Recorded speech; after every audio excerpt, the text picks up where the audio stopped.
seeing it. Dizzy TT backing off, so taking a more passive approach here. Trying to make connection here with that forward 2, that really far-reaching move from the Joker. But in this scenario, you know, Law Corridor having that, never mind. That definitely KB to forward 2, dude. That's exactly what happened there. God damn. Little preemptive down 2 there from Dizzy TT. All about those ranges. You know, once you know you're in a range, it can be kind of predictable what button you're going for.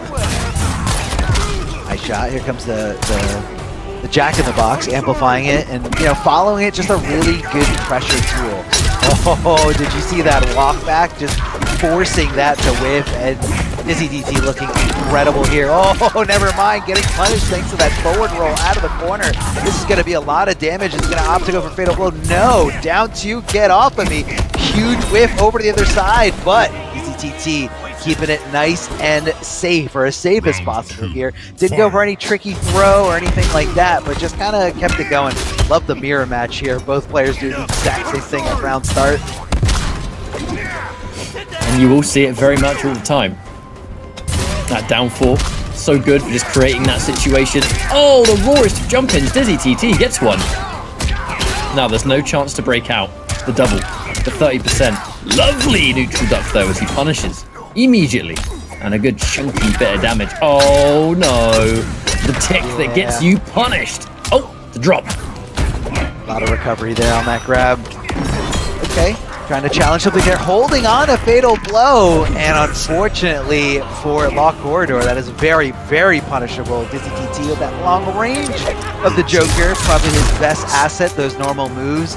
You know, so quick, recover pretty fast, and, you know, they just have everything. They have the range, and it's really tough to contest Joker in a lot of situations, and, you know, it just hurts a little bit more that you're, you know, that this is a mirror match, and, you know, not to you know, downplay Dizzy. Dizzy TT is an incredible player and definitely capable of picking up any character. You know, we've seen it throughout, you know, the whole season. The Joker. Has to be said though, not the same level of, I think, clean play from Law Corridor that we're used to. I do know that he is a bit more of an emotional player sometimes. I think he can be prone to getting a little bit tilted sometimes. I think mirror matches definitely don't help that kind of situation, but hopefully he can get his head in the game. I know he's a confident player and he has been able to do incredibly well in pro competition and open series. He's been, you know, one of the kind of the rising stars, I think, of this part of the world, genuinely. In the competitive space. Yeah, I mean, but Dizzy, I know he's fought Dizzy in tournament before and has not been happy about losing, for lack of a better term. With respect. Nobody's happy about losing. Yeah, oh no, definitely respect. See how they can mix it up here a little bit. Law Corridor kind of stuck on defense here, but now finding his groove, finding the offensive measures here. Forward throw, pushing him a little bit closer to the corner, but you are really, really far away. I mean, mirror matches in general are very uncomfortable, and I feel like for the most part, nobody likes doing that, but you know, Dizzy TT definitely willing to do it here. I mean, playing this character, feeling confident. But right now, Law Corridor in control here. Jack in the Box coming at you. Dizzy TT with a regular empty jump. Had he committed to a button, that would have definitely been a punish. Speaking of punishes here, huge whiff punish. Going to be cashing in big time. Forcing Dizzy TT to come off that breakaway. Still losing a lot of health. Dizzy TT finds his way here. Down to conversion, but doesn't get the follow-up here. And that didn't necessarily directly cost him the round there, but he was leaving damage on the table. I feel like as well, a little bit of execution not 100% there. I think Dizzy didn't want that raw Cabal either. I think he backdashed into doing forward 2 and obviously, you know, gave him back forward 2, which became Cabal, but the low gunshot still coming through here, Law Corridor. I can see people in chat were asking about the kind of how to tell who's who. I think some people thought Law Corridor won the first game. Law Corridor always has customization. Dizzy notoriously tends to not, especially with characters like Joker. He just doesn't care. He just goes into matches and that's basically it. Law Corridor though, man's got variation names, he's got look, and variations sport the different look, you know. I've been watching him enough in open series to know that. That's a default Joker here on the left is Dizzy TT. Yes. Now, as we go into the rest of this round, Law Corridor, he's been able to stabilize, creating a bit more of a defensive game right as he gets clipped by that forward 2 though. And Dizzy, oh dear, no confirm. A flawless block there from Law Corridor. Sits there and holds it so far. Establishes that to confirm. Lovely stuff. That devastating mix-up. Oh, and he gets the perfect call out. Fantastic stuff there for Lord Corridor. But, wait a minute. The forward one. That's it. No way you can challenge, and that will be a game apiece. A chance there for Dizzy TT. Just didn't quite get his cancel fast enough. The cancel was fine, but the button afterwards was not fast enough to connect. Yeah, I wonder if he almost didn't expect it to hit, and maybe he was trying to, apply some kind of pressure afterwards. Definitely caught him by surprise, and as you can see, didn't work out. Law Corridor kept it nice and simple, especially there at the end. No need to go for any kind of crazy risk, although, you were playing with some real dangerous fire here. Your life is so low. Crushing blow is, crushing blow or fatal blow is going to be the determinant between, you having life and you losing all your life. It's just always really scary to play under that pressure, And as we go into this next matchup, Dizzy, he was off with a pretty flying start, to be honest, but Lord Corridor thankfully able to keep it together. Another hard call out on that neutral duck, this time going to pay off again. Massive damage. The empty jump. Oh, he's being cute. He was looking for something there. Empty jump down too. Lord Corridor, he does that a lot, He really does. Yeah. I mean, because a lot of people, you want to punish empty jump, hoping that they're going to press a button, commit to a button, but a lot of people don't, so maybe he thought, he's going to try to throw me because he can't punish me because I'm not committing to a button, so he's just kind of thinking one step ahead of that. Maybe an easy down 2 crushing blow.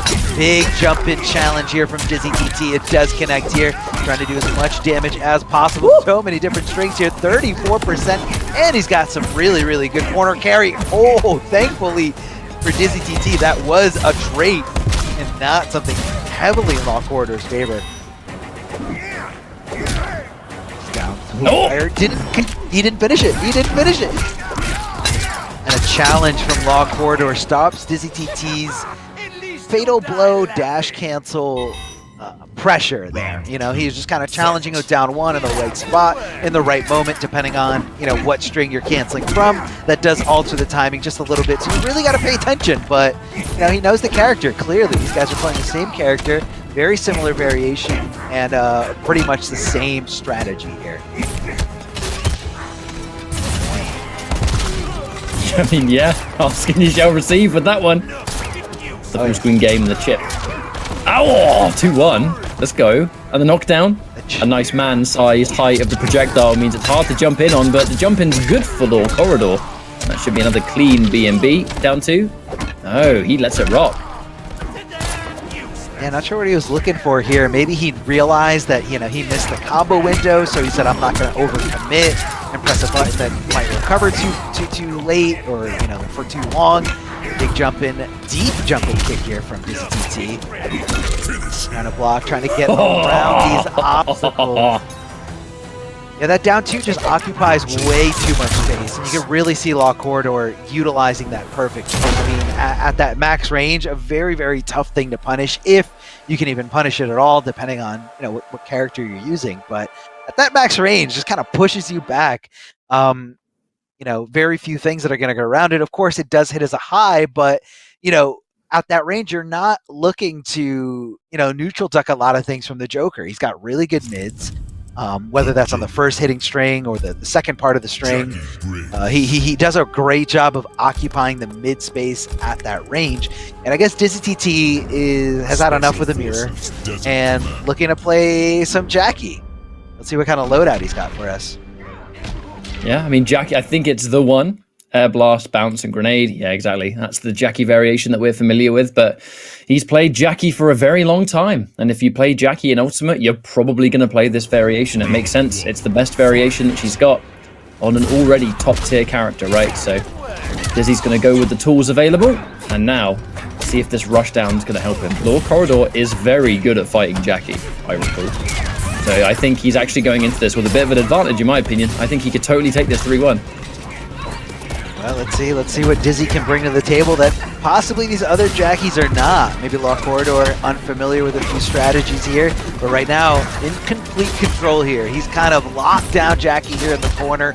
No, interactable to kind of escape out of here, but is able to jump over the other side. So many overheads coming out, and that last little one able to open up Law Corridor. And again, just kind of letting him jump out of there because he's not really able to predict exactly when he's going to be going for it, or get that spacing down for the anti-air button, roll, and that's going to be a trade definitely in Law Corridor's favor. That could have been really, really bad had that connected cleanly. Dizzy TT looking to just chip out damage over time here. The goop, all over the place, and Dizzy TT trying to get this momentum back on his side. Ooh! Doesn't spend the KB though, not this early on. It's going to become much more important to use a little bit later. Big neutral jump. Holding up. Really, really good strategy in this game. I mean, coming down, you're getting a full combo, no problem. And again, anti-airs aren't the easiest thing to do. They do exist, but they're not just fully invincible, one-size-fit-all anti-airs in this game. You really got to think about where to place things. Hold on a second. This is insane challenging here with the mid. Dizzy TT looking incredible here. A whiff of that dash punch does get him into a bad situation here. Law Corridor trying to take full advantage here. Not quite enough to kill, but very, very... God, that was easily enough to kill. Spends it both, Darth Armor, just to squeeze out every inch of possible damage, and he puts himself on match point because of it. And to be honest, the combo... and yeah, that was so sick. But the combo took so long, he built the other bar, which he just used there on the Kapow anti. Dizzy, not expecting that. 18%. But Law Corridor looking like he's in top form right now.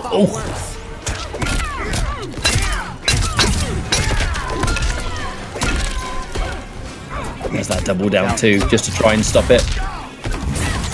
Yeah, trying to, maximize that damage as much as possible in case he does go for the, breakaway to pop out of the combo, pop out of the juggle. Good block of the overhead. Dizzy TT reacting to it accordingly here, applying some pressure. Here it comes, and Law Corridor just holding on the block for dear life, and that was a missed opportunity there. That down two did whiff. It is very fast and recovers pretty quickly, but no way that wasn't an opportunity there for Law Corridor. There he is, the challenge, the stand 1-2. Yeah, beautiful little fatal blow here, just stabbing her everywhere you don't want to be stabbed. And this is definitely the bloodiest fatal blow here. You can really see it as it just overtakes the camera. Oh,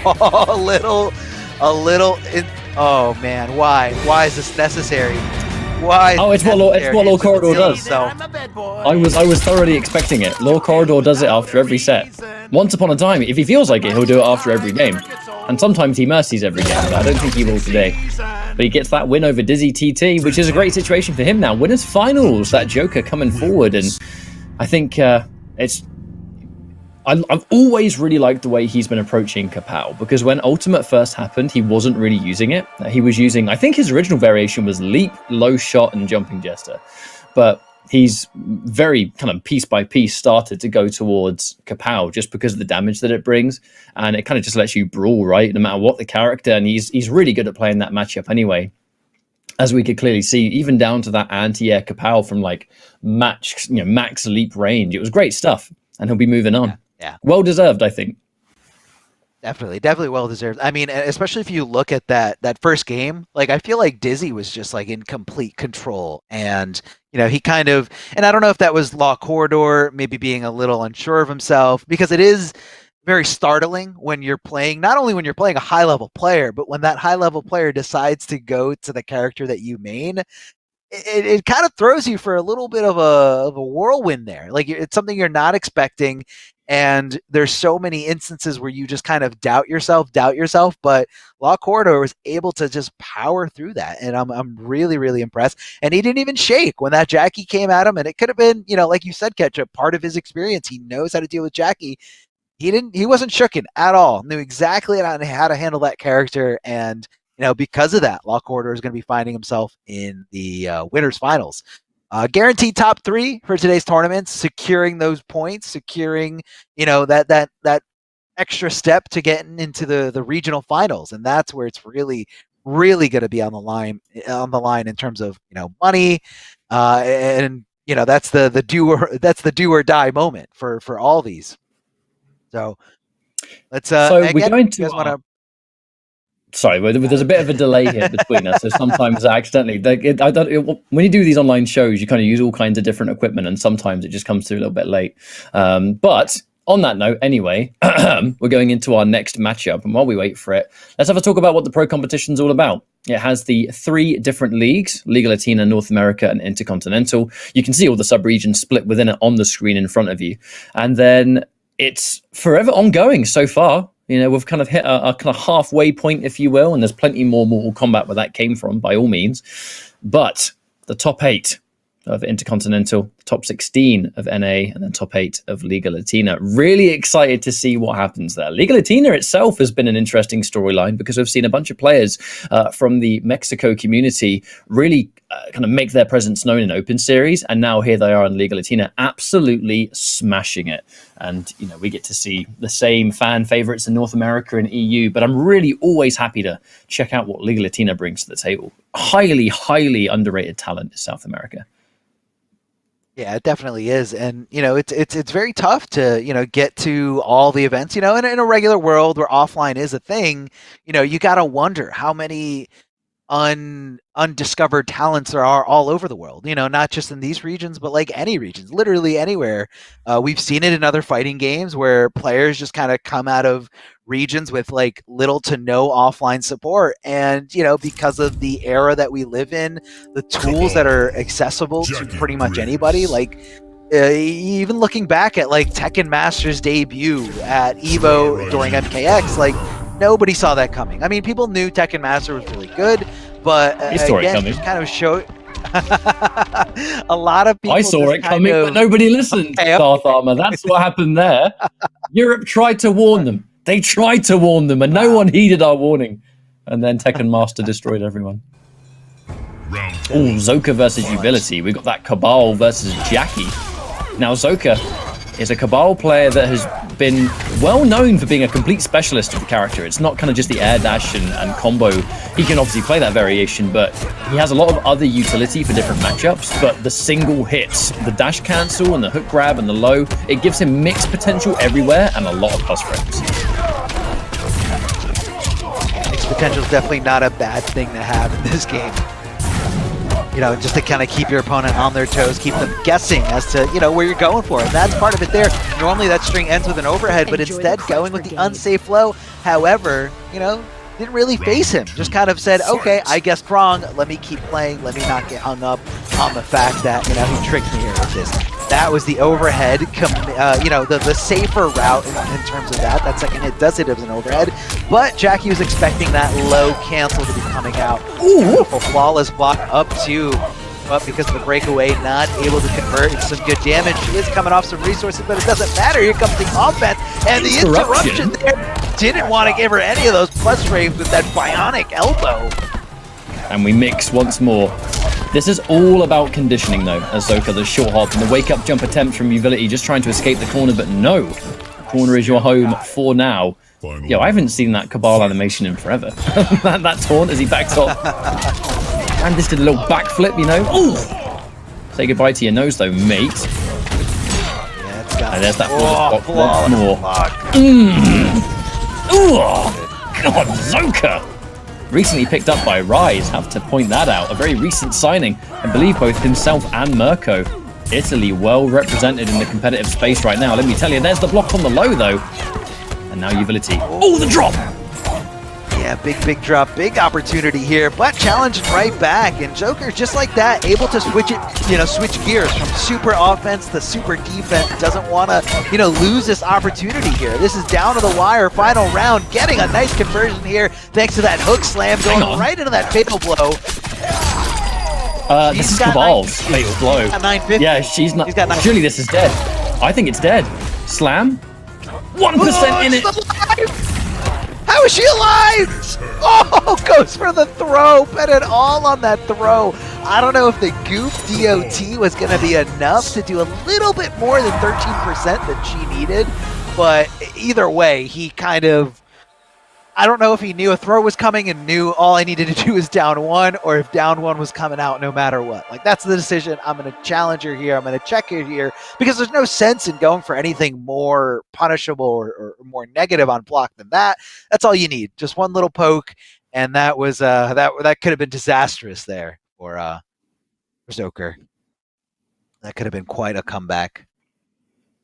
I've always been, the second I saw Zoka in, I believe it was an open series that week, Zoka, right before Ultimate came out, was still maining Clean Cut Cabal as the variation. So this is how you knew it was someone who played, I think, the foundations of the character. So when you go into Ultimate, you know he's going to have these kind of unusual combinations. In this case, low hook for the mix-up, dash cancel for the single hit plus frames, and obviously single hit confirm potential, and then hook grab for the combo damage. But it allows him to get a lot of mix-ups, a lot of rewarding mix-ups. But he has to condition you first. The jumping grab. Lovely tech there from Uvility. Uvility, one of the younger players hailing from the UK. I believe this was his first competitive Mortal Kombat game. He has made quite the splash. Oh, the low profile. That really ain't mid, to be honest. Oh man, fake mids. That's part of the tech. You gotta figure out which ones are fake mids and which ones are real mids. Oh, that one was good. Cabal's got such great range normals here. Definitely true no matter what kind of moves you equip here. Of course, we're going to be slamming her on towards the corner here. And thanks to that low hook grab, able to keep her on that same side. Didn't have to go into anything else. A little too different, a little too complicated. And Cabal still locking Jackie down thanks to that projectile backing off. And just trying to be as oppressive as possible here. Raw hook grab. You know why I love that? Because Uvility could have broken and escaped the corner. Zoka doesn't want that. Exactly. That's exactly it. Really, really smart stuff. You know, because you're still being spun. You're still that animation of capture, so you can't break away during it. There's that cancel again, but using it where if that overhead connected... Oh, there's the interruption! No plus frames allowed for you, sir. Zoka finishes it again. Domination in that second game, the interruption for the second time, and there's a reason we saw that back 1-2, and that 2 went into a dash cancel. I bet you anything that dash was prepared to hit. If that overhead connected, there wouldn't have been a cancel on that dash. It would have gone right through, because he's enforcing the mix, the overhead back 1-2 or the back 1 low. He spends the whole series conditioning you for that one overhead that he can confirm. And now 2-0. Zoka. Definitely not an easy thing to do to, try to hit confirm off of one hit, or, I guess in this instance, you're kind of block confirming. You're doing the regular route, the dash, if it does successfully hit, or you're recognizing that it blocked and therefore you have to cancel it in order to stay safe. So that's very unique in this game. Not too many instances where that's easily doable, but because this action needs two different things, you have to dash and then you have to cancel. Really opens up a whole new world of hit confirming here. Anti-air, just regular straight air to air. Just stop it, Jackie. I'm gonna stop you from jumping all over the place. Joker is looking incredible here. And there's the cancels once more. Uvility constantly blocking that overhead, but I wonder when that low is going to come through. The meaty down one. Zoka's just so ready for Uvility to squirm out, and Uvility at this point, got to say, pretty much refusing to block and wake up, and Zoka is absolutely annihilating because of it.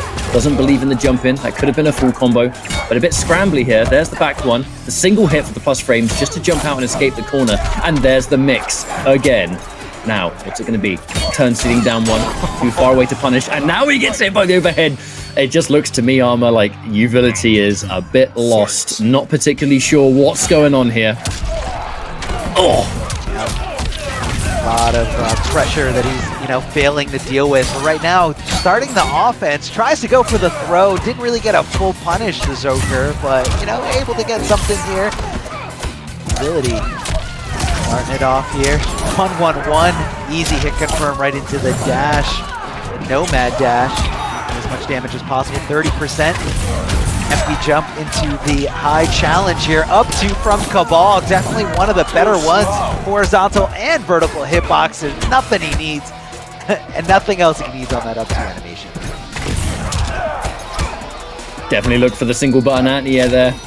This is a scary situation. There's the back-to-back. You cannot afford to get hit now, Utility. Any fatal blow confirm will do it. And there's the overhead for another time. The overhead is the one to block. To be fair, you could afford to take the low, but no longer. Lovely tech. Fantastic tech. Instant jump. Little weight there. Not enough. Oh, the trade going into Ubility's favor. Ubility does live to see another round. Let's see what the Joker can do if he could just shut this down right here, right now. She still has access to some good things, some good crushing blows still. And of course, her fatal blow, she falls below 30%. God, his flawless block execution on that has been flawless. No pun intended. 32% for it as well. That's such good damage. Another tech. The techs have been supreme for Utility. Another cancel. This time it's really not enforcing plus frames, it's just trying to be unusual. There's the jump. The down two. But these down twos are looking really desperate, to be honest with you. That one worked, sure, but he's right back where he started. The interruption. Double hits, not plus frame here. It's the single hits you have to worry about. Yeah, he's not doing the double blast. Actually, he might not have even been able to. He didn't have any meter. And yeah, he's done. Oh yeah, he's dead. Dead. And also doesn't have his skin anymore. It's just completely gone. Yeah, the anti-air, again, I feel like it was... the spins. It was so specific. Not anymore. Skins. Yeah, that's a good one. The anti-air approach is so different. Depending on where you are, and that's kind of what's a little bit different about this game. The anti-airs you have to kind of place in the right spot, or depending on where you are, how far your opponent is, and what jump-ins they have access to. Like, you can't just apply one thing and it's fully invincible and it's going to work every single time. So it kind of just takes a little bit of practice and fine-tuning in terms of like hitting consistently there. But we saw Zoker being able to just deal with that Jackie jump in, deal with with a lot of different tools, either whether it was down one, stand one, or down three, depending on, again, the situation. And I really loved it. I really loved his control against that character. Super well done. There are a lot of players that I wasn't 100% aware of last year that I definitely grew to learn from and understand, and Zoka's definitely one of them, to the point where I have some favorite players in EU. I definitely put Zoka on that list because that Cabal is so fun to watch. I think there are other examples there. Blood Eyes is one of my favorite players because I love the way he plays the Frost and the Rain. Sweet Frazier for really showcasing what Noob can do at this level in Ultimate, and they all hail from EU, which is a fantastic thing because it just goes to show that the level of talent in this part of the world is growing. The pool of top level players in Europe is bigger than it ever has been, and that makes me really happy. Now, before we get into our next matchup, I would like to shout out Astro Gaming for providing all of the commentators the audio that powers the pro competition, and just supporting the pro competition in general. If you want to find out more about their own officially licensed PS4 products, you can go to astrogaming.com for their wide range of services. I got to say, fantastic headphones for this home environment, really comfortable considering I wear these almost all day, every day. And now the Scorpion mirror match between Javier and Merco. Let's go.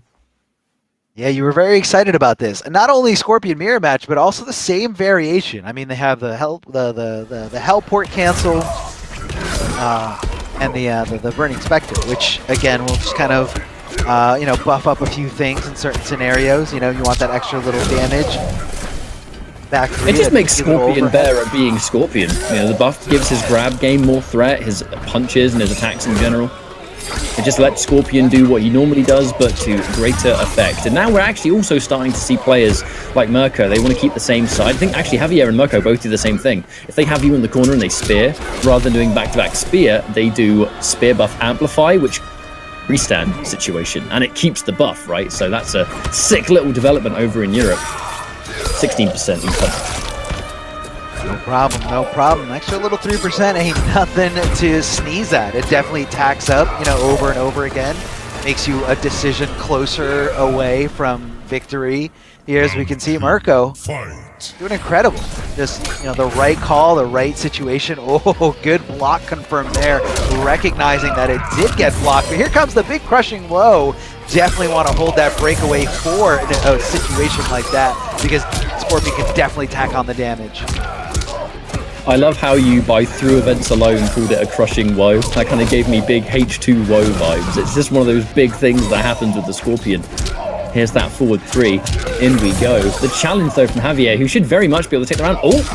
Definitely expecting a breakaway, he was. And that should be the round anyway. Yeah, 1-1-2 knockdown. Easy business. And 1 round apiece. Final round. Fight. Oh, right back at him. This time around, Javier is the one that's looking successful here. Scorpion player that everybody knows here, but you know what? These guys are both really, really talented. I'm loving this mirror so far. Forward 3, definitely one of the better staggers in this game. Recovers really, really fast. They're the 2 most successful European Scorpions. That's the thing. They are the 2 top Scorpions from Europe. Now, I say Europe specifically. You know, shout outs to Mercer. I'm talking about just Europe on its own, as this is EU West, but as we now push forward. Pretty even Stevens on Life Dart Armor. Fatal Blow's about to be activated. There it is. Will he have a chance to spend it, though? Oh, no. Oh, just enough.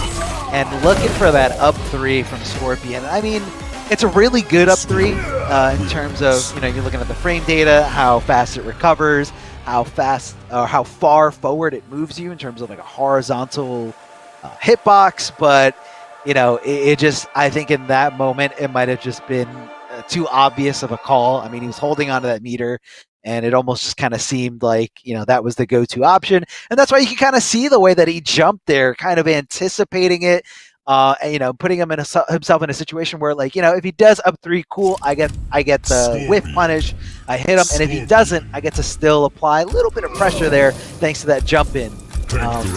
So, you know, you can kind of, you know, work your way around, even when characters have really, really good up 3s like Scorpion. Just space it out, punish, whiff punish, and it's no problem at all. We're gonna stick out here with the same variations. We're not gonna see any kind of character switch or anything. It looks like we're not gonna see a variation switch either. I feel like Scorpion is one of those characters where his equipable moves don't really define him, because his default tool set is just so you know, vast and so strong. Like, so many, you know, the fact that he has any kind of teleport is, you know, spear combo potential. And it's just like the equipable abilities, just kind of little minor tweaks of the character, in my opinion. Yeah, very much so. You see the reborn teleport. That's I don't want to say mandatory, because we have seen other Scorpions do well without it, but that definitely seems to be the preferred move that a lot of Scorpions like. Shouts to Merco, who does sometimes go Searing Rage anyway, and we even had Conqueror in Liga Latina win a tournament with All Burning Spectre merely, I think, a couple of months ago. So clearly, Scorpion can work without the cancel, but we just see that players playing that fundamental game of Scorpion. You've got to be a little bit on the wild side to make the character work, and definitely confident in your decisions for sure. But Merco, very reactionary, fast pace. Javier, much braver, I think, goes for some stuff that you might not really expect. But so far, there's that delayed back one. Oh, and we're cashing out on damage, baby. We want the big payout. Bang! That's going to be another round. Javier looking real good in this mirror. Now, Merco, he might not go Scorpion all the way. He's actually been known to go Jackie in the mirror. Oh, we can't see it. Again, a mirror match is a very uncomfortable situation for a lot of players. So, you know, I can see someone who's not as confident going out here. Right now, this is not the look of confidence. Merco getting worked here by Javier. Down one does stop him from trying to backdash, trying to build up a little bit of space between himself and his opponent. Looking for some kind of whiff here. Here's just a regular throw. Javier getting too defensive, leaving himself susceptible to those throws. Didn't confirm into the rest of that string from the back one, but that's okay. Able to continue this pressure forward. 3-4, definitely negative on a block. So that was the opening that Javier needed. Saw it coming and decided to challenge with buttons of his own. Javier finding that last round, even though it was a little bit of a back and forth, definitely not one-sided. Javier looks to be in full control here. Up 2-0 Merco does have the ability to switch over to a different character. So let's see. Let's see if he goes Jackie in the mirror like you stated before, or if he can, pick up the pieces, realize what he's doing wrong, and fight through this matchup, fight through this opponent. This is a scary time. A scary time. You're at the top 8. A lot of good players here. Sticking with the Scorpion this time. Hang on a minute. I think this is the Sinblade variation, if I recognize his customization. Let's see it. Yeah, look. Merco is one of the players that has a different uniform for a different variation, so you can kind of recognize it before you've even seen it come up. So he has Sinblade. I do wonder, mustn't be seeing the Burning Spear give him as much, I think, utility as he's looking for in this particular matchup. We'll see if Sinblade can somewhat change things here. Ooh, raw spear out of nowhere. And start things off with... is the neutral jump punch from MKX, right?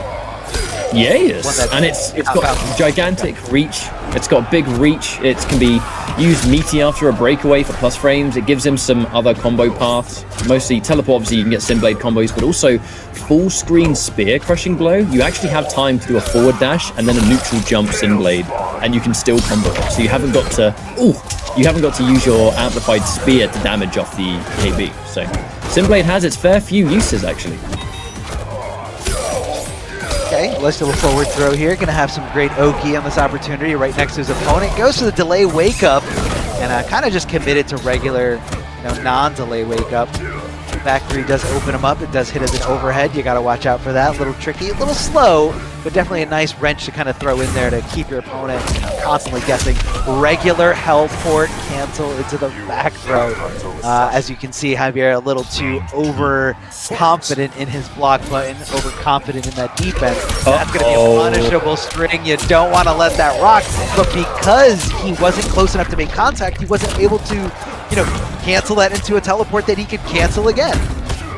Always looking to buffer Scorpion players when they do that back too, and if it comes out and it whiffs, you are toast. That second hit is so unsafe. Oh, wow! My man counter-poked the down 2, and you know what they trade? In this case, it's going to benefit Javier, who ends in spear for the side switch, keep Merco in the corner, and the stagger puts him onto a match point. Now, Merco, if he loses this 3-0, I've got to say, I've never seen him lose the Scorpion Mirror in such a fashion. He's normally a kind of player you would actually bank on being the one you would bet on winning this. But Javier, has been going from strength to strength recently. The Battle of Spain versus Italy, absolutely. Uh-oh, the break has been used. Armor, watch your chin.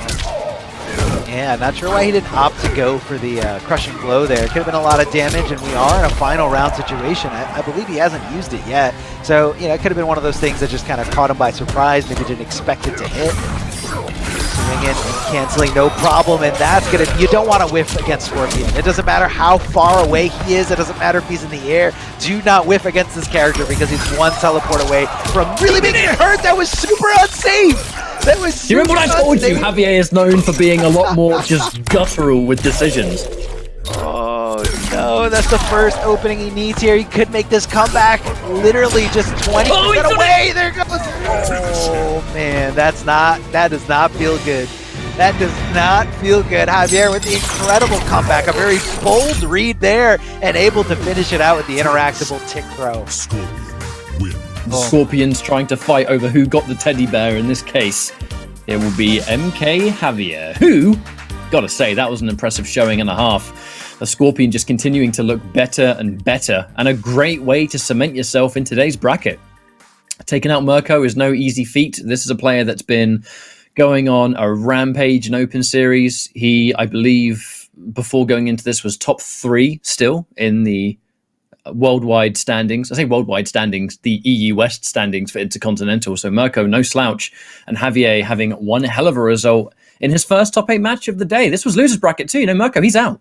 We'll be seeing him next time, no doubt, but that will be where things end for him and progress for Javier. And as we now go into our next matchup. Oh, okay. Hang on a minute. So we've just quickly checked a we've currently just checked over the admin chat, and unfortunately, I do need to be the bearer of some bad news. Asadamata seems to be having some internet troubles, which are just not able to be fixed right now, and that means that he will have to be DQ'd from today's bracket purely because he is not in a position where he can play, and there's no way it can be fixed within the bracket today. So apologies, Asadamata. Sorry, mate. It really sucks to hear, but I'm sure we'll see you again, as we always do. But he will not be present in today's tournament. On that note, then, we're going to go for a break and set up our next round of games. Sorry for that, folks, but we'll be back in a few minutes for the rest of today's bracket. Welcome back, everyone, to the Mortal Kombat 11 Pro competition here as we are in EU West. My name is Mr. Aquaman, joining you for the first time here on the western side of things. Joining me over here is Darth Arma. And guys, welcome back. We are 4 matches in. We've got about 6 to go here in this top 8. Before we get started, I want to tell you guys about how you can compete here today and in some other opportunities, as this is put on by PS4 Tournaments. The PS4 Tournament Open Series. I'm sorry. Open Series. The Pro competition is presented by PS4 Tournaments. The Open Series. Go check it out. PS4 Tournaments are weekly competitions for all skill levels. Compete against your friends and rivals for unique rewards. Go visit the PS4 Competition Center, the one destination that has all the Mortal Kombat content. I can't talk today, Arma. I am so upset that we didn't get to see Cetron that we were just talking about right before going live. But guys, it's so easy. Go to compete.playstation.com and go sign up with your PSN. And with both the Open Series and the Pro competition, go sign up, get involved. If you want your name to be on the overlay that we're about to see above the scoreboard, go sign up, because we want to see you and we want to see what you're all about and see what you can bring to the table that might be a little bit different, maybe a little bit more hype than what people are able to bring here. Just kidding. These guys are incredibly hype here today. We've seen so many different variations, so many different characters. And here on the west side of things, it's only just begun as we are about halfway through this bracket. On the winner's side, you had Zoker with that Cabal looking as clean of a cut as I've ever seen, Arma. Just looking scary. And same thing with how Law Corridor was able to take it over Dizzy after game number 1 domination. And that winner's finals is going to be a tale of 2 guys that looked dominant early on. And that's kind of how all the matches have been. You know, you were there through them. Javier with the 3 over Merco, and then the unfortunate DQ that happened for Asadamata. Yeah, I love how the DQ is still considered a 3-0 there. Very, very one-sided matches for the most part. But again, these guys are just kind of finding their footing. And just because you see something on paper as a 3-0 doesn't necessarily mean it was totally one-sided. I mean, you have round counts, and this game is so fast, like 1 or 2 crushing blows against certain characters in this game, and your life bar is just depleted, like it's gone. So the momentum can swing very, very easily in this game. And on top of that, you also have Fatal Blow. So really you can't take your eyes off the road. You can't take your hands off the wheel for like a second, because it can all just spill over and just come to bite you back really, really hard. So here we have Dizzy TT playing a 3rd character that we're seeing him play today.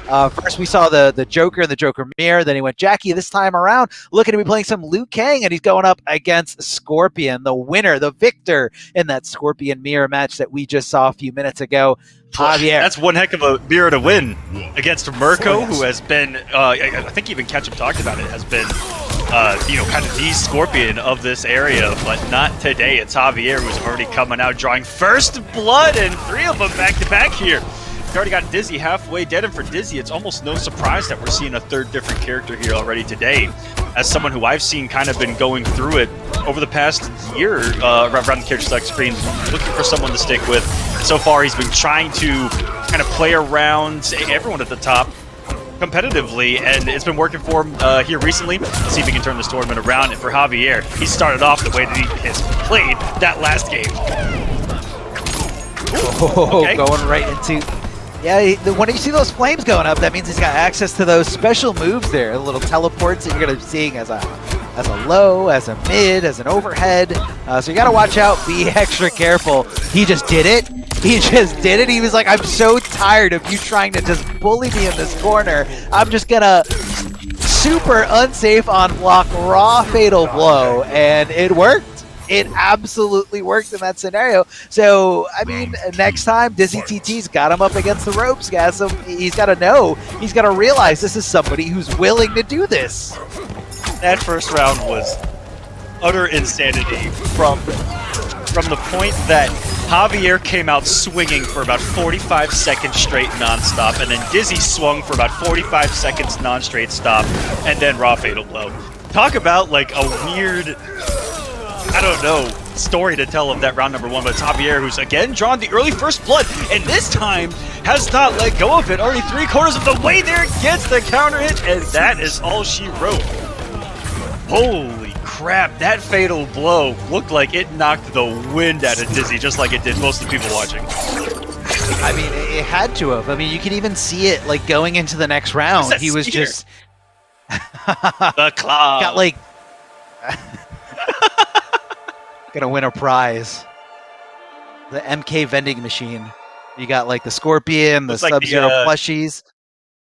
Looks like the chain that Betty swings in Kung Pao. Oh, if anyone gets that reference, chain. you guys are welcome. So old.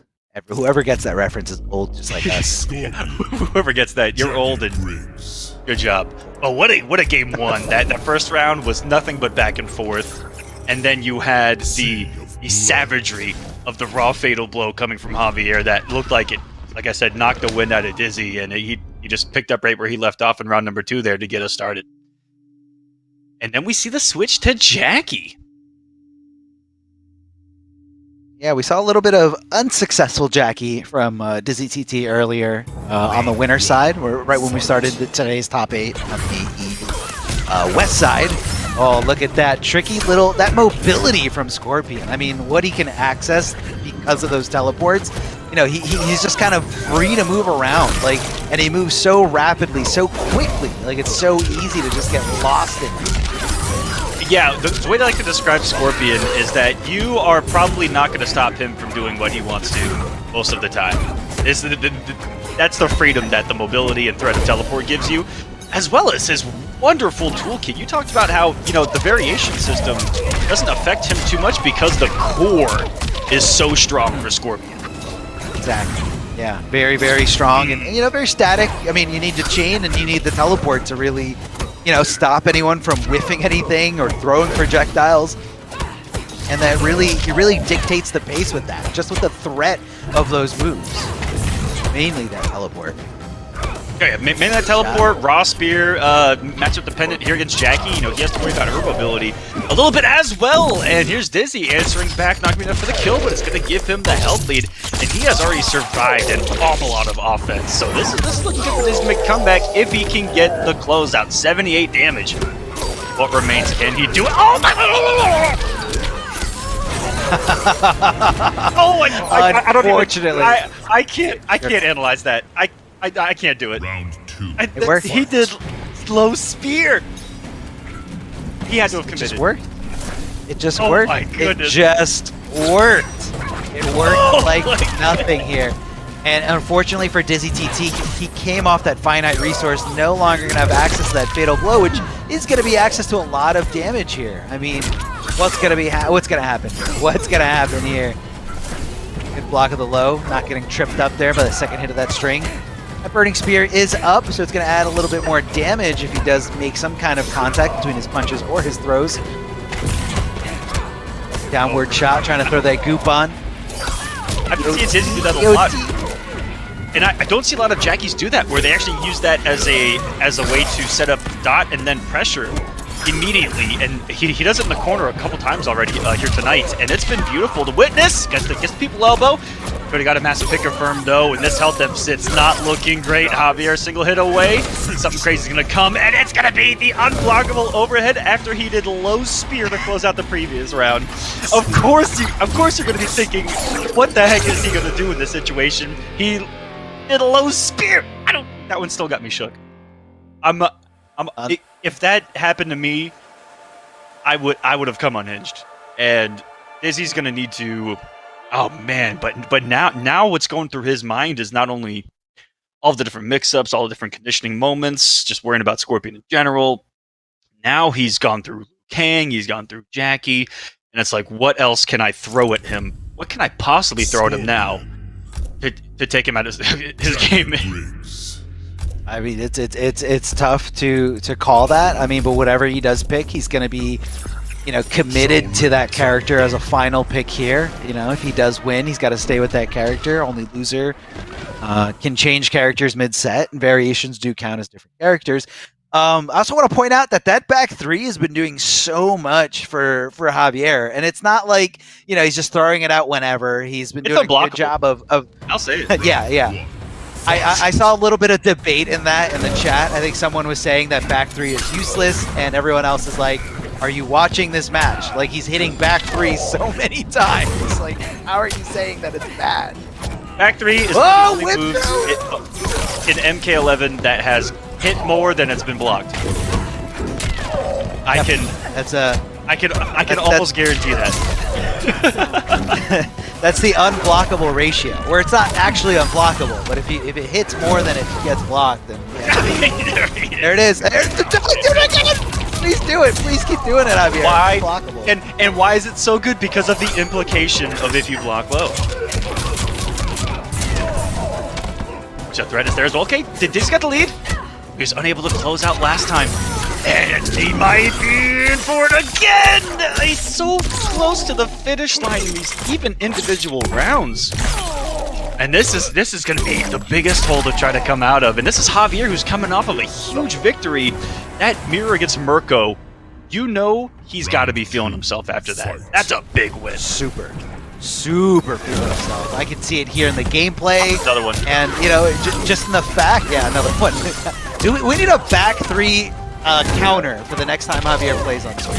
It just needs to tack up every time so we can, just make sure it's unblockable, because it is unblockable. That's just swinging here, staying on top. Javier lost a lot of damage there thanks to the DOT, and it's kind of one of those things where you can't panic when you're on top of it. I think he's been doing a really good job of managing it. Good block confirmed there, canceling out of the teleport, trying to stay as safe as possible, canceling again. Javier is moving like a machine right now, all over the place. So just mechanical, so calculated. I love this here. Dizzy TT looking for the hit. Is he gonna go to Fatal Blow? No. Looking for the follow-up here. Clips the low, giving Javier a little taste of his own medicine here. The low hit confirm right into that Fatal Blow. Dizzy TT gonna be tying it up one round apiece. He's looking to make this reverse 3-0 comeback. Is this the start of it? Is this where it all goes downhill for Javier, or is Javier gonna pull himself out of the mud and stop this momentum train right in its tracks? He's able to do it right there, and if he didn't commit to the normal, that little down 4, he actually could have got a punish on that. He was close enough. 4-2, here we go. Going to the corner, he gets the crushing blow anyway. You're gonna see the damage add on here at the end. There it goes. A little bit of visual trickery there as he has a hefty health lead now, and all of a sudden, Dizzy has come to life. It did take finally getting one round on the board. But never say never for Javier, who starts this potential comeback off with a little bit of bleed, and you really don't want to hit twice, because now it's going to look even more deadly. Already halfway dead. The short hops have been up. Every single overhead is unlockable. It is. Oh no. Official. Oh my goodness! The ship? Oh no. That was a moment Dizzy saw that he blocked the really high jump kick, which meant that it was going to have, on paper, some negative frames to it, and it could have been Dizzy's turn right there, but he froze up a little bit and allowed him to jump once more. Coming down to something really minute like that, not too crazy, but it did take a long while for Dizzy to what looked like wake up a little bit. And for Javier, it was a couple of really crazy but beautiful decisions because they worked. Because they work. That's a big emphasis there. There's an asterisk. Yeah, there's an asterisk where stuff looks really good when it hits, but it looks really bad when it doesn't hit. Let that be. Hey man, that'd be a lesson to everyone watching this at home. High risk, high reward. Okay, high risk, high reward. Baby. That's the definition of it right there. Also, I mean, I was gonna say, can we talk about how back three is completely unblockable and no one's seeing it coming? I mean, what's the deal there? How does someone look at that move and say, like, this is a useless move? This move sucks. It doesn't work. And like, it's not even punishable. No. Like even if you do block it. Anyways, let me not upplay Scorpion too. Let me not upplay Scorpion too much over here. Yeah. I love my guy, but that was wonderful play by Javier there. That was awesome. Yeah, let's let's stop the Scorpion upplay and let's actually upplay the merchandise that you see myself and Mr. Aquaman wearing right here on the stream. Yeah. This quality is so good and accessible to almost anybody. Guys, all you got to do, hit up Amazon.com/Mortal Kombat. A lot of different styles on there, different colors. Look, Scorpion, he's so good, he has his own shirt. There you go, Scorpion right there. If you guys are a fan of Javier and are a big fan of the unblockable back three, you can just rep your realm right there. Pro competition Scorpion. There's also Melina, Sub-Zero, Raiden, and a few other characters. And if you guys want to find out what else is there accessible in that merch store, I'm telling you, this slide does not do it justice. They got hoodies, they got long sleeve shirts, tank tops, all different styles, all different colors. Definitely check it out. Amazon.com/Mortal Kombat. Get yourself some merch and help represent, not just this community, but also help support, this whole pro competition as a whole. And, we will love you for it. We will absolutely love you for it. Mr. Aquaman, why don't we talk about Astro a little bit? Absolutely. Astro Gaming. I've got some Astros on right now. So does Arma. Astro Gaming, the official audio partner of the Mortal Kombat 11 Pro competition. All of our audio is powered by Astro for the entirety of the season. Go visit astrogaming.com to find out more information on all of their officially licensed PlayStation audio products. Go check them out, guys. astrogaming.com. You see it everywhere. You see it at every offline. All those stations got some Astro gear. Go check them out. They've been supporting the FGC for a long time, and I love supporting them back. Go check them out. We got another match coming up. This mix amp, I'm just going to add a little bit to Astro. This mix amp is just a game changer. So easy to change the levels and, what you want to hear, what you don't want to hear. Just upgrade your setup at home. I mean, it's so good no matter what you need it for. What's our next match, Mr. Aquaman? Or maybe we can get a bracket here for the lovely people at home to see. Should be Utility versus VLJ, if I am correct. Ooh, it is. And I haven't seen VLJ compete very long time. I am so excited for this. This was someone that I've watched going back to Mortal Kombat X, and that's how a lot of people know VLJ from the MKX play and entering tournaments long after, like even throughout Injustice 2, and really excited to see him here competing and making a top 8. And here we go. Let's see what he can do against Utility here, who has been trying to get settled, it looks like, in this top 8. Not the most familiar with the setting, but the same could be said for everyone left here on the loser side of the bracket. It's a lot of young and up-and-coming players. VLJ, kind of the vet down there in a weird sense, but that's what this entire top 8 has been. Guys that are finally getting their name out there and able to get their name out there because of something like the Pro Competition here and the Open Series. So big shout-outs to the Pro Competition and the Open Series, everything going on over there at PlayStation Tournaments on that. So thanks to the entire crew. People and players like this are able to do their thing, get their name out there, and then we yell about it and make crack a couple jokes and go, "Ooh, that was cool." So get in there.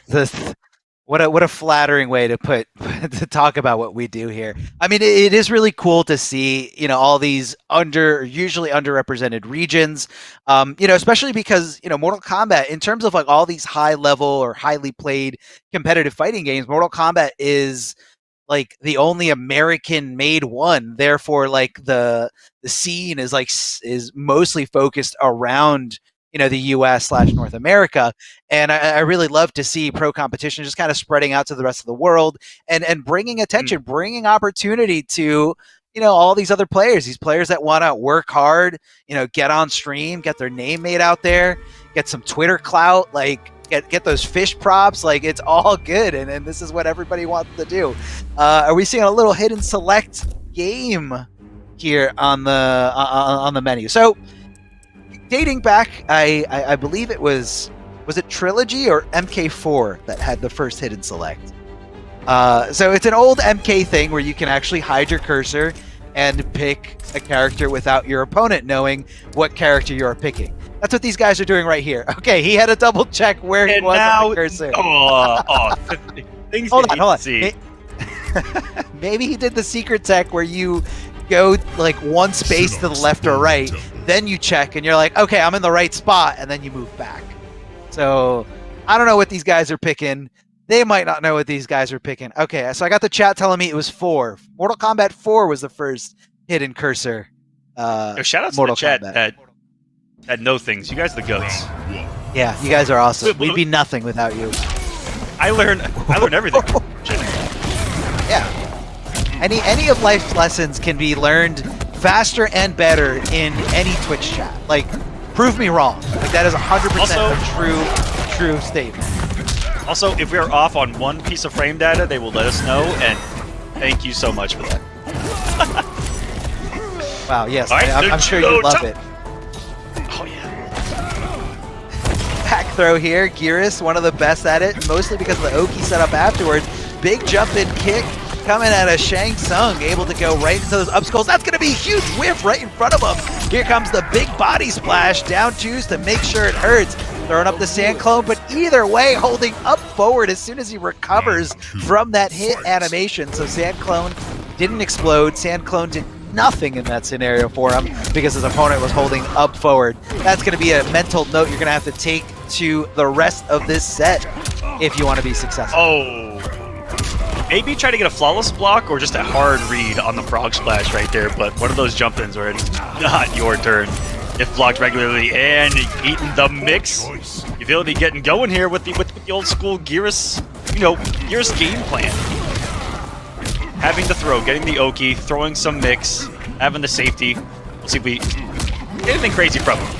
LJ playing this really aggressive as well. Knows that he can't zone an awful lot. One sand trap's going to close the gap, and a beautiful flawless block. A lot of Shang Tsung's been getting away with that over here. So Utility showing some tech here.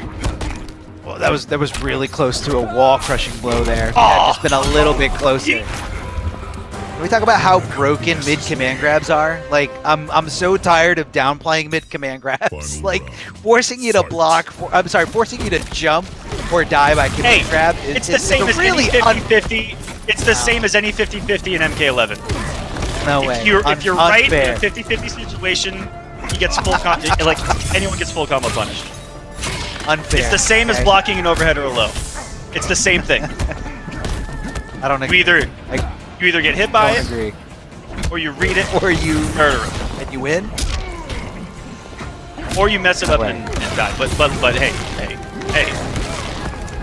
I mean, we all die Stop eventually, blocking. right? This all goes back to stop blocking that we were talking about earlier. Anyways, I digress. Beautiful forward 3 here. Ability. Looking so strong. This is a Geras that we don't see a lot competitively at all in any region. Not gonna have the defensive bar to survive that, but he is utilizing the things that make Geras so strong. The forward 3, just forward 3, is a normal that should probably be talked about more. It is a massive mid that is safe, can cause a plus frame, can cause a 0 neutral situation where it no longer becomes your turn. Anti-air so well. Oh my goodness, and you get so much mileage off of that, and then you mix in the 1-1s off of it. He has a good game plan going, just hasn't been able to establish it so well. When he's gotten the knockdown, VLJ's done a good job of rebuilding that space, and he's also been aggressive himself not to let him breathe. You have 2 situations when you fight a character like Geras that's so good at control. You either give him the space, and he can find a way to use that space against you and control you with it, or you can try to be aggressive, get on him, and don't let him breathe as your answer. And that's what VLJ's kind of done a little bit, is he's been the one to be the aggressor and not just, up close in his face, but full screen. And that's kind of what I've seen him implement. It's been beautiful to watch, but now we're in a completely different territory, and a different monster's on the screen, and it's Jacqueline Abrams. Yeah, Jacqueline Briggs able to kind of just super jump from pretty much anywhere on the screen. So she's always just one jump in from all this oppressive offense here. That's going to be a favorable trade there, but never mind. She gets her way in, but a little bit of a drop combo in that scenario. Missed opportunity here, if you will. Forward throw to keep her in the corner, but that's okay. Throwing all caution to the wind, saying, I'm going to hold up forward because it's going to work. Straight trade here, and because of the life deficit, because VLJ had almost no health left, not going to be a favorable situation for him. Oh, big boot there. That high does leave Shang super duper plus, meaning he can move way before his opponent. Flawless block up two. Jackie things, the 1-1 so fast. Even interrupting the interruption. It interrupted the interrupt. Oh, big air-to-air right there. Nothing was active from VLJ. It looked like it made... I couldn't tell if he actually put a jump kick out or not. But either way, meeting what I like to call one of the god kicks of MK11. That 45-degree angle aerial missile system that is his jump kick, but a big pickup. I believe got one more hit away. The defense, and he clipped him with the low. That was so far away. Oh my goodness! I can't believe that hit. Nicked him there with like the little tip of his shoe, that low, reaching out a little bit farther than I honestly anticipated. And, you know, you have a lot of time. Those are, you know, two very slow. That's a very slow string, so you got a lot of time to hit confirm into that fatal blow. But that was incredible. That was incredible. Keeping her down, her corpse dropping, not stopping. Wants to keep going. And just stopping her in her tracks, in the air, exactly where she's trying to approach here. Air-to-air conversion, but Jackie does find the hit. Jackie bringing the hurt here. A whole world of hurt against Shang Tsung's got him in the corner. Down shot right, and able to challenge. Ooh, that was a physical reaction right there to him seeing that Utility didn't have meter or just doing it on the back of his mind, but either way, good time to press and is wrong this time around into death. Utility Good on the board. character switch. Definitely a good character switch. You know, I did not see it happening there with Geras. Whether that was just because, you know, he was failing to get, you know, Shang to sit still during, you know, certain scenarios. You know, when he wanted him when he wanted to condition him into blocking. But of course, I'm seeing a lot more success here with Jackie. This Jackie is looking great.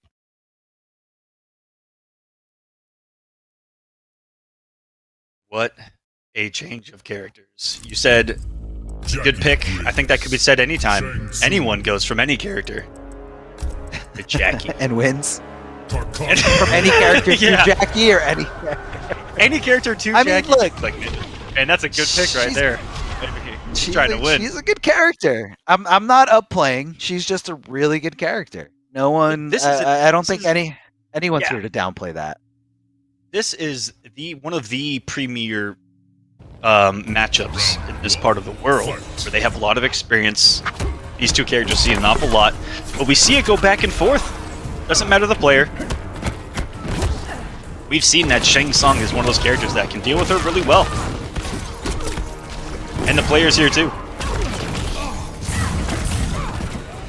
Ooh, downward shot does whiff slightly there. Shang Tsung just kind of gets out of the way here. He was looking for some kind of air-to-air, but I think he's happy about finding that throw. Downward shot, not going to challenge there in between the gap. Instead, just going to try to hold on to block, but he does open himself up by jumping. And again, jumping in that scenario. A lot of jumping I'm seeing here out of VLJ. Up skulls here. Last one whiffing. Jackie getting the opening that she needs. Yep, that's going to be a conversion into fatal blow. That should be enough to kill. If not, it's going to be no. He's alive. Okay. Oh god. Flawless block, that was crucial, but not able to keep it going here. Flawless blocking does eliminate virtually almost all the chip damage that's coming out of you, or coming to you. So that was super duper clutch in that scenario, but it's hard to continue to do that. Warp drop here. No jump kick this time around. Look at the mix-ups that ELJ's throwing at him. Constantly keeping in a mind game. Even going to jump back one. That's telling me that ELJ wants combos off of those jump reads. Definitely wants those combos. Definitely wants that damage here. Trying to tack it on any way he can. VLJ with a nice conversion. trying to opt to go for like more of a full screen approach here, a little bit of zoning, the corpse drops, ducking under the throws, and that's what he's constantly looking for. He's constantly letting go of blocks to see if, the throw attempt is coming. If it whiffs over, she doesn't have fatal blow, so she actually cannot finish this here. Down two! I don't know if that was necessary. I don't know if the crushing blow was necessary, but he just wanted to do the job, wanted to get rid of her right here, right now, getting a little bit of breathing room. I don't even think that... Okay. Please don't judge me for saying this. I'm not too sure that was a read of empty jump throw. I think that was a late anti-air attempt. I could 100% be wrong. That was so fast. It was so fast that it almost made it unbelievable. Yeah, it's super duper fast, and it's one of those crushing blows that like sometimes you accidentally trigger. Right in his face. Just watch back-to-back anti-air down twos. What are we witnessing right now? Oh, this could be close. Oh, he does get the conversion. That should be it for a 2-1 lead. VLJ, what a final round of that game. The sick back and forth, the back-to-back anti-air down twos that probably both could have been comboed off of. We did see it coming out from Utility. VLJ clutching it out. Take the lead back.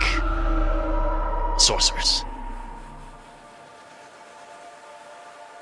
In this matchup looks and has always been interesting because of the way that Shang is a character that has the tools to compete with Jackie, right? In that it could be more along the even side of things, which is rare to see. It's rare to see a character that can force... Okay, Arma, don't take this the wrong way. There are very few characters that can make Jackie think a little bit more. As far as, they have less freedom to leap around. They have less freedom and pressure. With Shang Tsung having really good reversals at certain distances, it makes it makes staggers a little less crazy. He's got a down forward to checker as well, and the corpse drop is just a major tool to have against his character as well, at shutting her down, at being able to get an anti-air. And Shang Tsung is deadly up close too. The ones, the 1-1s, the 1-1-3s. He's got that safety of multiple hit confirmable strings. Right there you see with the 1-1-3, and just that alone, I think moves you up a little bit here in MK11. Yeah. I mean, because it's a very powerful tool, a tool that you can kind of swap in and out with throw attempts. Right now, though, VLJ just running away with this. I mean, it started out, really strong out the gate. That crushing blow, just connecting there.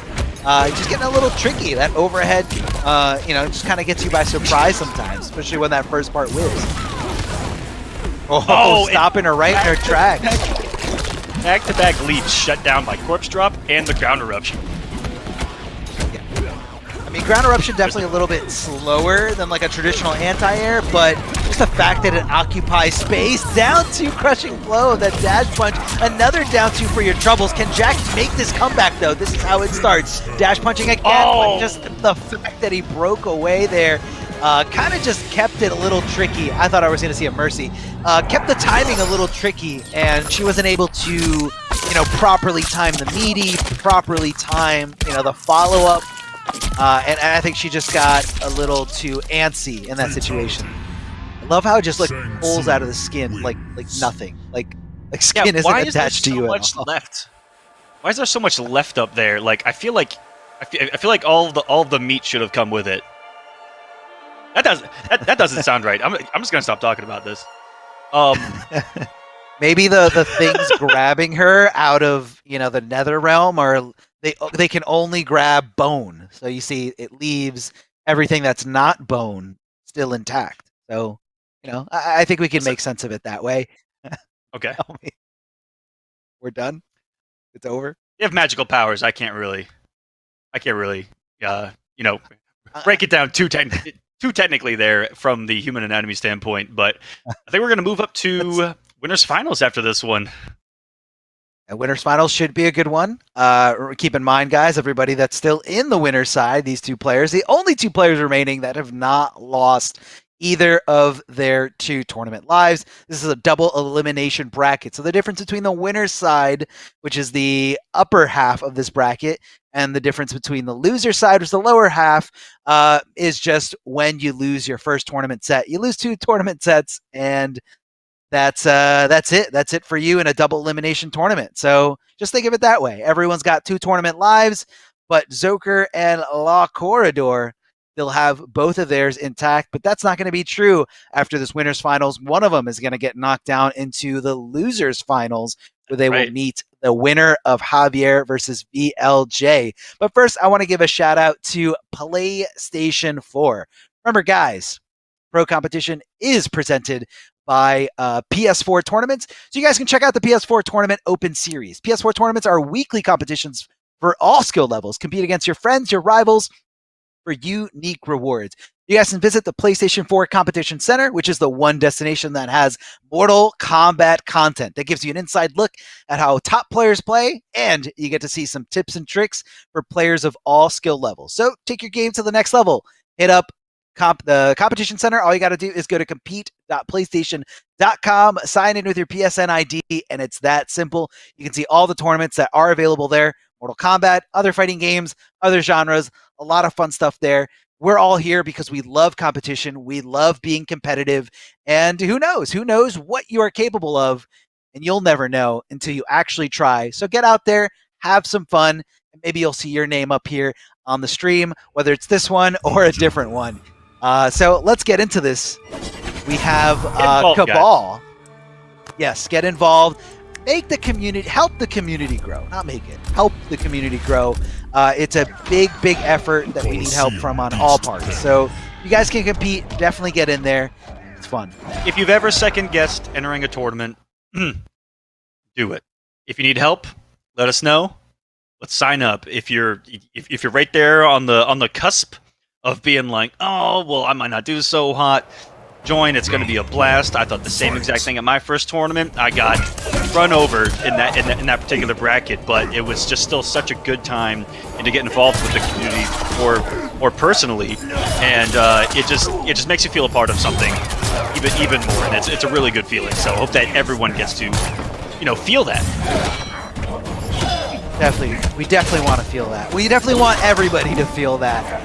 Right now, Joker feeling some Cabal projectiles here. The buzzsaw is coming right at him, straight at him.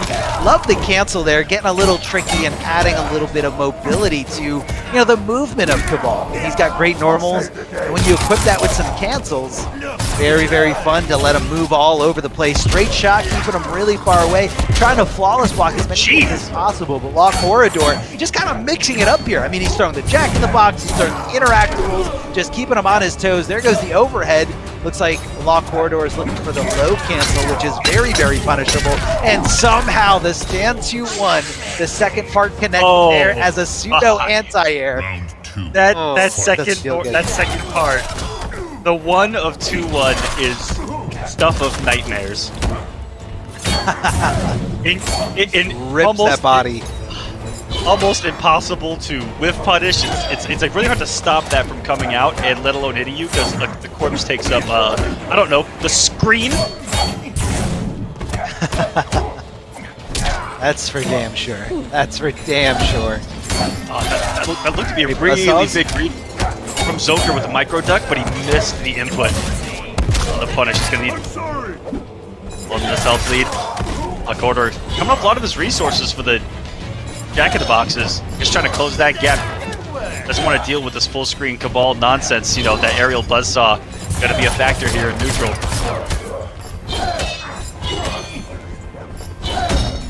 Heck, even the grounded one here. Oh! He blocked it out with zoning for 5 minutes straight, and then clutches the one jump in that he does. Wow, buzzsaw was still a mix-up. That was godlike execution. Still fighting from behind though, and he comes in and he's killed right in his face.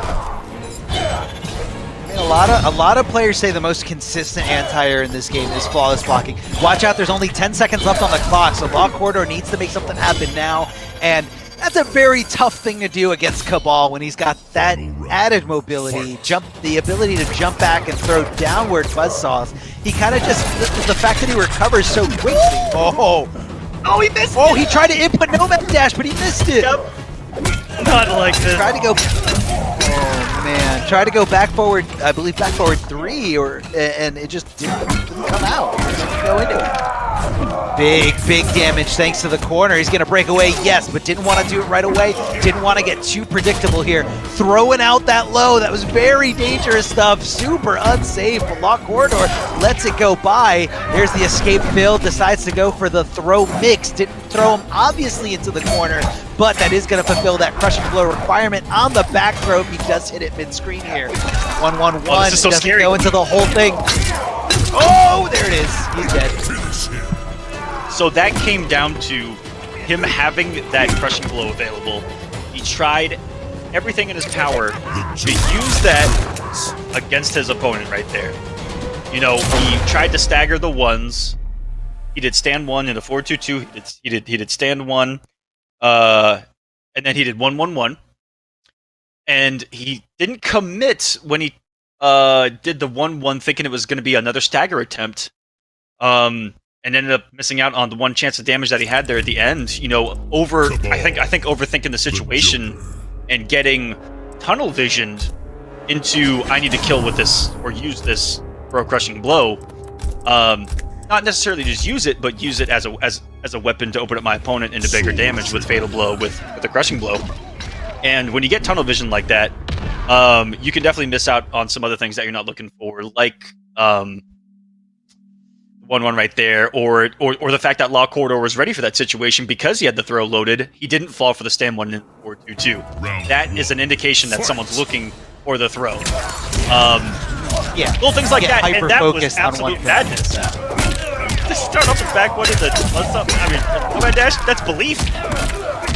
It is. That is a confident call out there. I love the sweep there at the end to kind of change the wake-up timing there, because everything in this game is a hard knockdown. Everybody kind of anticipates and knows when they're going to be getting up off the floor, thus susceptible to getting hit. But, that little sweep, a very, very specific timing, doesn't get the Cabal conversion there. That is super duper unsafe, putting himself in a world of hurt here. Cabal going for a ride, and Lock Corridor looking fantastic, continuing into this game number 2. As he just bullies Cabal right into the corner. Not going to have a lot of room to go back with those very, very good downward projectiles. He's trying to shut that down right here, right now. Cabal does not get punished, but he does get opened up there with the overhead, that second hit of the string. No commitment again. That dash cancel hasn't gotten him an awful lot of reward so far in the set. That low sure has. Now we're talking. Now he's looking beyond. Because there's definitely been a lot of times where he's staggered and lost out on a lot of damage, and he's finally starting to, I think, pick up on that and believe a little bit more in the full strings. And I think he's doing some cool proximity OSs there with that back one, in that he's putting out a range where it might only hit. Yeah. So he's Either buffering way, that, and if you come into this space, it's going to contact, you're going to get hit, and I'm going to cancel to move. But if you don't come into that space, yeah, exactly. If you don't come into that space, I'm still fine. It recovers pretty quickly. It's a really, really good move. Oh, jumping over the Jack in the Box. What a call out here. Smart stuff here from Joker. Right on top of him, goes for the empty jump, but Joker ready to wake up with that stand 2. 1-1-1, easy hit confirmed, no problem. Gonna be extending this combo thanks to that hook grab. No breakaway. Lock Corridor said, you know what? I can take this. It's gonna be the counter hit. Got the anti-armor. And Joker opted not to breakaway right there. Wanted him to come off the resources, it looks like. And if you'd have got straight to fatal blow, like get him in it. No, not like this. So alive. And what in the world goes into the amplified buzzsaw and takes the round. Joker. What a decision to do a block string into the amplified buzzsaw, catching a counter poke, and I have never seen that in regular Cabal pressure ever. That's something new. It's because it's scary, man. I mean, that is a pretty unsafe thing. I mean, it's a dangerous situation to be in. But Joker's one of those characters that he's one of the few characters that can also contest Cabal with his, both these characters have long range normals. So, I don't think that specific strategy would have worked unless you were playing to, Joker's strength. Like another character that has like really short limbs, they wouldn't have challenged there. Or at least they wouldn't have challenged with anything that left them standing. They would have challenged with a down poke, or down 1, down 3, down 4, whatever it is. But Joker can get good damage on those challenges, but he has to put himself in a standing position. So I think that was the key in that decision making and why he went with that and why it worked.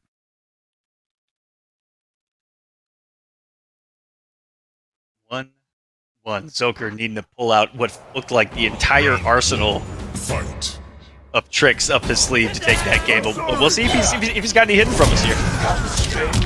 Fraud Nomad Dash. All right, now we've almost completed the holy trinity of Cabal things.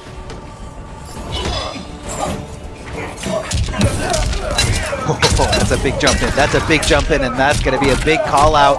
Big boots to the face here. Just continuing this 33% and the corner positioning. However, Cabal does have the mobility to keep those strings going, keep you on your toes, and you're always kind of guessing. Speaking of guessing, here comes the back throw back into the corner. He does have access to that interactable if he does opt to go for it. And I wonder if Raw Nomad Dash can cancel Cabal. I don't think so. I think we would have seen that by now. In that scenario. Oh, missing the last part. This is a string a little too early here. Can he make this comeback? He fulfilled that crushing blow requirement, so he can hit that back that back throw. But that's okay. Joker coming off the wall. Here comes the kick. No problem at all, but you gotta realize that Cabal built that crushing blow requirement. That back throw can be a deciding factor in one of these following rounds. Yeah, that closed out the round, but I still feel like you're feeling pretty good. That's going to be a crushing blow. You're feeling good that you have it loaded coming into this next round. Oh, go for the short hop kick. Wait a second. I haven't seen Cabal move that way in a long time. I did a full 360 roundhouse right there. Impressive. Very, very agile. Whoa! Calling out that up 3 and walking back just enough for it to whiff. But you gotta be on point. You gotta be ready, almost preemptively swinging before that up 3 whiffs, because that is a very fast recovering move or fast recovering wake up. Great position now for Joker, who's on the up, but a good intergalactic read from Law Corridor with the wake up down 2. Not too sure what he was looking for, other than a jump in that situation. Or that crushing blow is still loaded. Wait a second now. Yeah, you gotta go for the breakaway. You gotta get out of there, get out of dodge. He might be looking for some kind of throw. Either way, Lock Corridor connecting there with the stand 2-1. Such a good strength for the Joker. I mean, we're talking about range, we're talking about speed, like his stand 2-1 and his forward 2-1, such good buttons for almost the same reason. I mean, you gotta diversify them just a little bit depending on what you're looking for, but in that scenario, that the second hit of that string, like you said, Mr. Aquaman, it's just so good. It hits. It is. It hits things that it should not hit, and it works. How? It does. Yep. Works. I mean, it's a full corpse coming at you. But it's hard. It's hard to. This is almost a mirror. I feel like when they're at kind of sweep distance or right up in each other's faces with the mids that these characters have. They're at very similar ranges. Back 1 and forward 2. You've got forward 1. You've got forward 4. Forward 1 definitely being the way better of the mids. That's for sure. But look at Cabal's forward 2, almost the same exact thing as Joker's forward 1. So these characters are going to be a bruising up close, and they play from a pretty cool distance among each other, where you see them trying to exactly right there. I was about to touch on it. Both of them have done this. They've walked up into back 1 range, or for Joker, it's forward 2 range, which you just saw. They walk up into it, and they slightly walk back and do it again. And that has caught multiple whiff punishes. Watch Joker do the same exact thing, but with back 1. He did it last game, and he went straight into Nomad Dash because they're believing that it's going to work. of the opportunity seized there by Law Corridor, getting that free chip damage thanks to that low amplified gunshot. And again, just throwing out that button, 2-1, you hit confirm it into Cabal, no problem.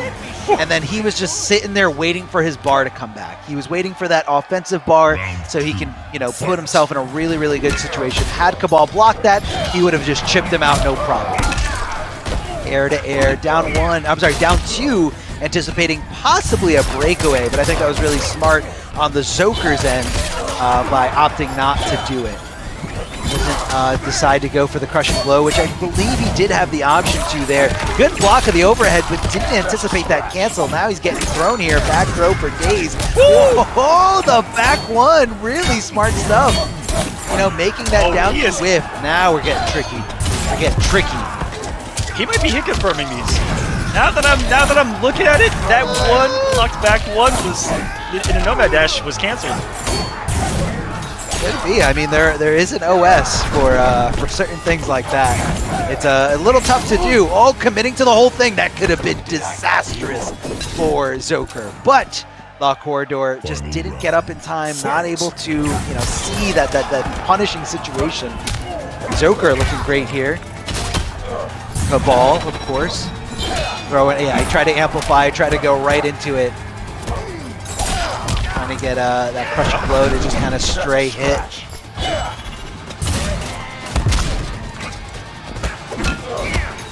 Woo! Empty jump by Law Corridor in the buttons. They have so many mind games around those. 2. Oh, did not commit to the stand 1 string. Had he done that, would have been able to hit confirm no problem and some good damage. But you know what? Law Corridor still in this game because of that. Getting checked there by that down 1, giving him a check of his own here. Beautiful walk back to just make sure that it connect. And I love the recognition that he saw he hit him in an airborne state, so he knew he wouldn't be able to convert into a regular combo afterwards. I'm shocked that he got away with the full 2-1 string there on whiff when Zoker had Fatal Blow available. Just let rip. Yeah, moments was it that comes back to bite him. Oh, that's gonna be it. Down 2's guaranteed. And that was that single thing that I saw. I saw Law Corridor with that 2-1-2 for so long out there, and Zoker just looked at it. And I don't know if he was looking to try to react to something else, but definitely a really tricky situation. Corridor is going to take this 3-1 though. Advance grand finals on the winner's side. He's so toxic. I love it. Why does he have to do that? It's so over the top, and it's just hey. You don't look like you're amused at all. You're like, nope, I've been on the wrong end of this. I don't like this. No, I'm just chilling right now. Here's the thing: the moment that you react to it, you play into his strategy of getting inside your head. So if you just don't even acknowledge, I'm just kidding. No, as a competitor, that's how you have to be. As a spectator and as a commentator, I sit back and go, "Bravo." Nice job. Bravo. I just sit here and laugh like I'm a troll on Twitch. Like it's just too funny, man. Like it's doing the fatal blow after the finish him screen or finish her screen is it's so demoralizing to have to sit there. Not only are you watching him for like 5 seconds as possible. Yeah, that's basically what it is. And you're watching the teabag for like 5-6 seconds, and then the very last second, fatal blow. Here you go. It's so bad. It's so toxic. I love it. My favorite. Oh man. And I'm sorry about to say this. The best thing to do is to get a killing combo into a launcher that they already die, so you get a little bit more of a combo after they die, and then you combo that into fatal blow, and then you bring them back, and then you waste all the time, and then you fatality. If you truly want to waste as much of your opponent's time as possible, toss some mercy in there as well. If you just want, I definitely see it there. Go through another 10 minutes of combat right there. I don't want to give away too many strats, but they exist. Oh yeah, these are high level strats here, ladies and gentlemen. Yep. High level strats coming out of Mr. Mind games, Aquaman. baby. How to waste as much, mind games. How to waste as much Yep. time as possible. It's all so good. All My next incredible Mortal here. Kombat book is going to be called Mind Games. All right, in Mortal Kombat, and I'm going to break everything down. I got you guys. Okay. I can't wait. I'm sure that's going to be a top seller. And- Everyone looking Yep. for these Chapter top tier. 1. Chapter 1. It all begins at the character select screen. That's it. Are you going to have a chapter on Hidden Cursor? Oh, absolutely. That's part of it. You gotta. Because where's that character select screen? Hidden Cursor. Like- Definitely a staple here. So it looks like we're ready to go into we got our here quick. next match. Is this going to be loser semis? Yes, losers semis, and the winner of this is going to be guaranteed third place. The loser here going to be going home with fourth place. Still a good amount of points, but for these competitors, these really, really talented players, fourth place is definitely not good enough. In fact, I think for most of these players here in this top 8, anything shy of just winning is not good enough. This is a very competitive region in the world. A lot of good players reside here, and I'm not surprised that we're seeing such good gameplay here. So it looks like VLJ trying the Gearus tech one more time here. Didn't see it as successful last time, went with the switch and able to pull off the win with a different character. But this time he's going up against Javier, the most insane Scorpion out there, able to just do raw fatal blows that work, blows into fatal blows that work. So Javier's on a tear today. Javier's on a complete tear right now. Yeah, that was disgusting that he read the read, or as we call the counter read, to the reversal sand trap, which was beautiful. Saw, did the teleport cancel on block and just knew that Gearus wants to reversal in the space that he thinks that you're going to be at, or the space that you're at. Quick recovery on it, and then he even punished the attempt. That was really good to start us off here. And another beautiful grip guy with the back. But he is playing some Mortal Kombat today.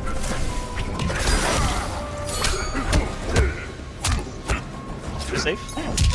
Oh my god! It somehow punished the down 2. The down 2 was recovering so long that Gears was able to just body splash from downtown. Mid command grabs, totally fair.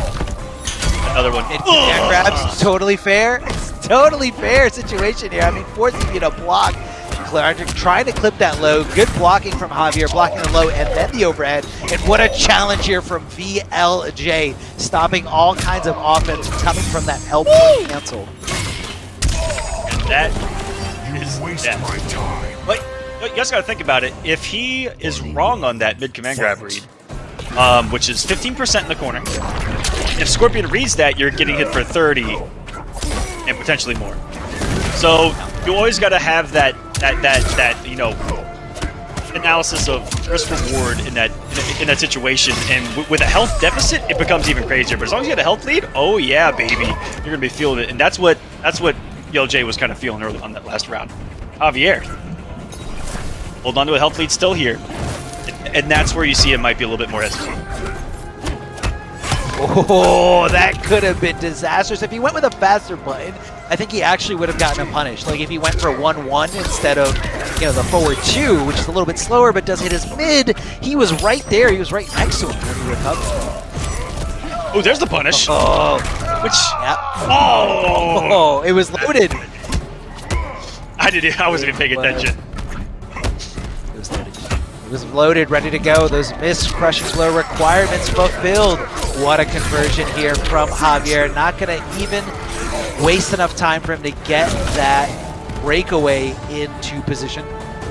Didn't have the bars, you can see there. The defensive meter was 3/4 of the way up there. You need your full defensive meter in order to break away from any of those combos as soon as you take to the air. So that's going to be Javier. I don't know what this Gearus is. I don't know if this Gearus is up for this challenge. It's tough.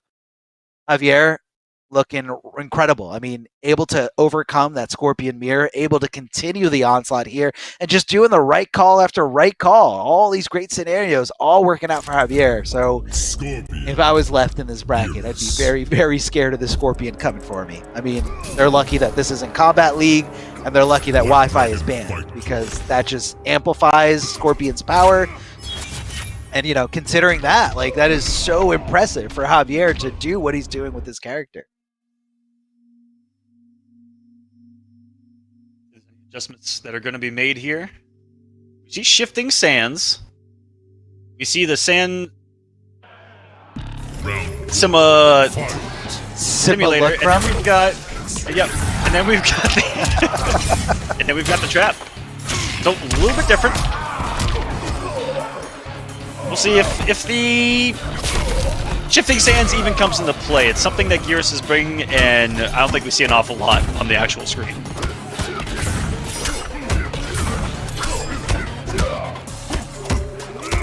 We haven't seen a lot of tick throws either.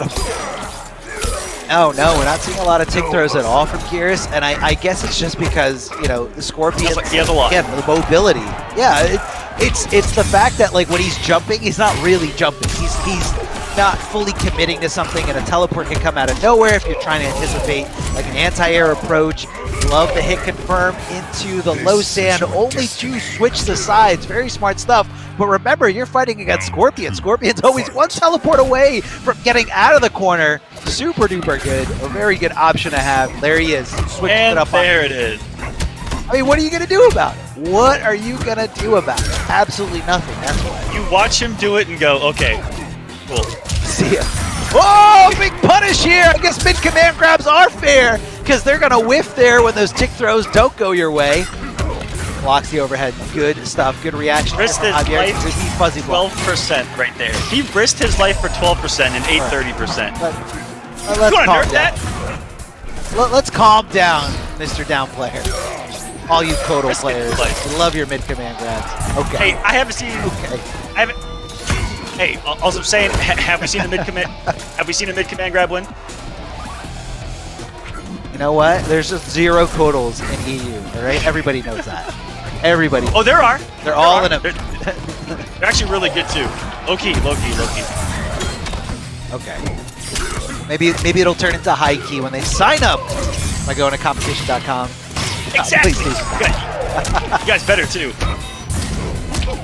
All right, gonna pop that sand clone. Gonna be really, really plus. And I guess in that scenario, Javier was looking for the command grab, but he's mixing it up just a little bit. 12 seconds on the clock. Doesn't matter. Doesn't matter. They're just swinging. 6 frames, good games right there. Hey, just putting that down one out. Beautiful. That looked like MKX 6 frames. You know what 6 frames, good games always reminds me of? When Raiden had when his stand 1 was a mid at the beginning of MKX. The forward one. Yes, the forward one. Yeah. Oh, led into full combos. It was a mid, and it just was totally fair. That's 6 frames, good game. Right there. But in this game, it's going to be Gears' down 1. It's just one of the, especially like pre-nerf Gears down 1. Like, it was so difficult to deal with. I remember a lot of people saying, like, what do I do? He just keeps hitting down 1 over and over again, and you gotta down 1 him better. You gotta down 1 back better. That's you have all. to block the down 1 and then be really good on. you have to block the down 1 to start, and then you have to be really good at taking your turn with yours, and you have to really hope that they're not good at flawless blocking, because that could be a trap. Do you see the raw command grab attempt just out the gate, and Javier just kind of calmingly walking out of the distance, walking out of that range? Oh, back 3. Dude, I thought it was unblockable. I hate to see it. I thought it was unblockable. He blocked the second back 3. I mean, that's how... Oh! The shimmy going shoulder to shoulder, making the throw attempt, and just hitting him, clipping him there. Max range with that mid. That was gorgeous. That was just a gorgeous round from Javier from start to end. Starting off, again, I hate to say it, he did that command grab, health deficit, and it got away from him. He just lost. He just died. Oh, But- big body splash, big boys. I think he was looking for the command grab on start to take him to the corner, which is why he went into it right there. Because like I was saying earlier, this is a very hard character to kind of... Not again. Why did that work? Why did Not that work? again. Why did that work? Low got blocked. Low got blocked, and he canceled into spear anyway. Why did that work? That's insane. I don't know. Oh, But it's man, keeping working. it nice and simple. Scorpion. I'm lost. I I'm would lost. be shook. I would be shook if I got hit by that. Oh my! He just But the fact know, that he it's- just did it. that may be one of those things that's almost unexplainable from an analytical or commentary standpoint. It's just him being in the moment and making like a gut read, right? We all have those with our characters where we're just like, you know what it's time for? Sub-Zero. Scorpion. That, and it just works. Big brain, right? That's all I Yeah, gotta say. yeah. It's big brain. What's the big brain stuff? When you expand your consciousness and you start to resonate with the universe more, you realize that was not as savage of a read as you might think. That may have had some layers to it as to why he would do that and why it would work on block. Or there could be an object select there that we have no knowledge of, that I have no knowledge of. Either way, Oh, big it's working and I'm loving it. Fight. big brain time. Let's see if he does it again. I'm gonna jump out of my chair if he does it again. It just does low into spear on If it block. works. If it Yeah, works. if it works again. But that doesn't make sense. Like, why did it work? Okay, back throw here. Gearus getting anti-aired for days here. Looks like Javier barely missed that down one conversion. Nice. I love the jump kick teleport. So beautiful, and just the fact that it just takes me back. It takes you back to the old MKs. Jump kick teleports were so deadly, so devastating here. A great way to kind of just tack on the damage. Walking back and forth, trying to feel himself, but here comes Gears swinging with 1-1-1. A nice little tick throw. Mid command grabs are very fair, guys. Remember that. Oh, wake up 3, horizontal hitbox and making sure that connects. There's the unblockable back 3. Just kidding, you just got to block overhead, but it's so difficult to react to. Ooh, I guess he was looking for some kind of breakaway and didn't want to commit to the spear. So it's definitely a good call here from Gears. Flawless block up to Gears. Definitely has one of the best in the business. And look at that, the shimmy. Fishing out that down 2 and cashing in big time here is DLJ. Can he do this? Arma, I hate to say this, but if he did 4-4 spear, would have worked right there because it takes away the gap. That's exactly why we're seeing it. That's exactly Why we're did that seeing work? it, baby. Why did that work? Why did it work? Why did that work? I don't understand. Because he just got flawless block for doing the string. I don't. Oh my god. Oh my god. Oh no! I think that he put the pad down. Oh, Big brain. my. Big brain. Yeah. The biggest brain. It was the flawless block attempt, but even after he God. showed that he could flawless block it, Javier was just like, even though this is still a mind game, I'm gonna do it anyway. Fatality. That's what's crazy. What's crazy to me is that in those situations, you are far better off. And follow me, chat. Just look at that match. Of if I just watched what he did, I would be like, I'm just gonna block. I'll block the string. It isn't. I'll have a turn eventually. Maybe in that situation, you shouldn't,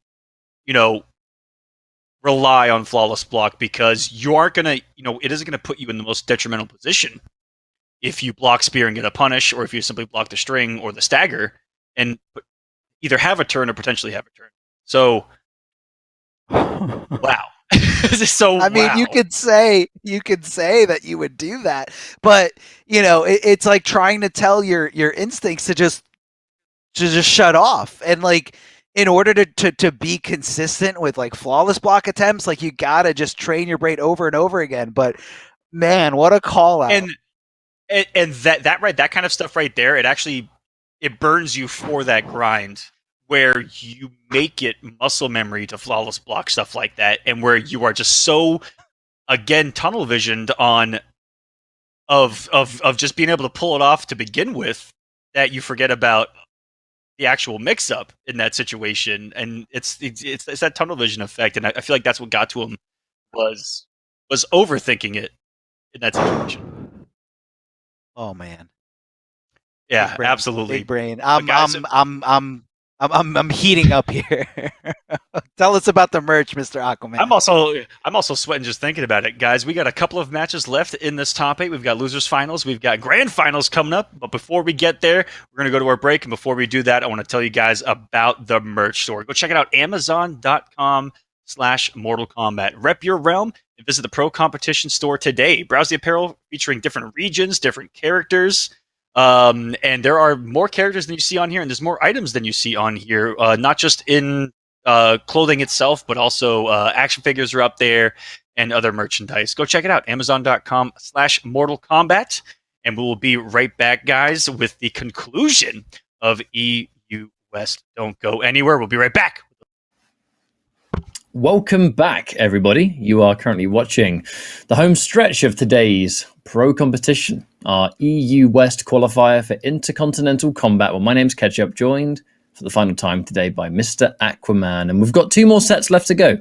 We have the losers finals, and then we have the finale, grand finals, and we'll find out who's going to be the winner of today, as Law Corridor currently sits in grand finals winner's side with Zoka versus MK Javier. Going head-to-head in losers finals, probably going to be a battle of Cabal versus Scorpion to get a shot at the Joker. I tell you what, this has been exciting, not just to see, Scorpion doing really well, seeing Javier doing really well. It's kind of everyone that's in this top 8. Looking at previous weeks here in West, we see a little bit of a change of the guard here as far as who's coming on the winner's side, who's coming on the loser's side, and who's making this top 8 at all. Here, and we're past the halfway point of the entire season, and we've got guys making their first big runs in these tournaments.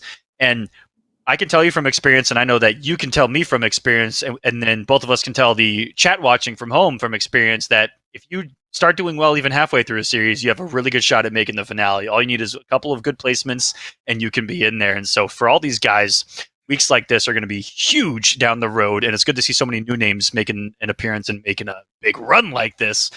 And that's got me excited. Javier is one of those examples, someone who's been in the online space for a long time, but I haven't seen him in tons of tournaments. Zoka, a player that I didn't know much about until the kind of later stages of last year, but has made one hell of a splash with the Cabal. I think he's gone in with the same variation again here. It is low grab, dash cancel, and hook. And then we have the tried and true for Javier, that burning spear and teleport cancel. So as we go into this first matchup, hard to say who's got an advantage here. It's not a matchup I'm used to seeing. I think this is the first time I've seen these two go head-to-head. So let's just get the show on the road and see who wins. Oh, yeah. Starting off with the goods, baby. The immediate check and hit confirmed by Zoker, and he's about 3/4 of the way into the next round. Zoker coming out swinging here. Some massive mids meeting their blade against the blade, and it's Scorpions winning that altercation. Got a good position here, threat to the corner. Press there. Unblockable overhead, and will we see the infamous, so as a forward 3 in the spear? Oof.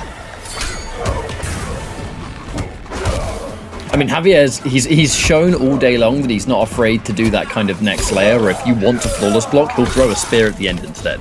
It's such a huge risk, but if you get hit by it once, it can mean the round or the game or whatever the case may be. There's the block. Yo, he let the overhead rock. No cancel to be had.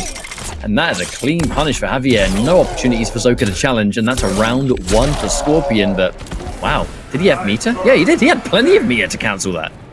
Round 2. Possible input error. Possible input error. Those OSs can definitely be tricky, or those cancels in general.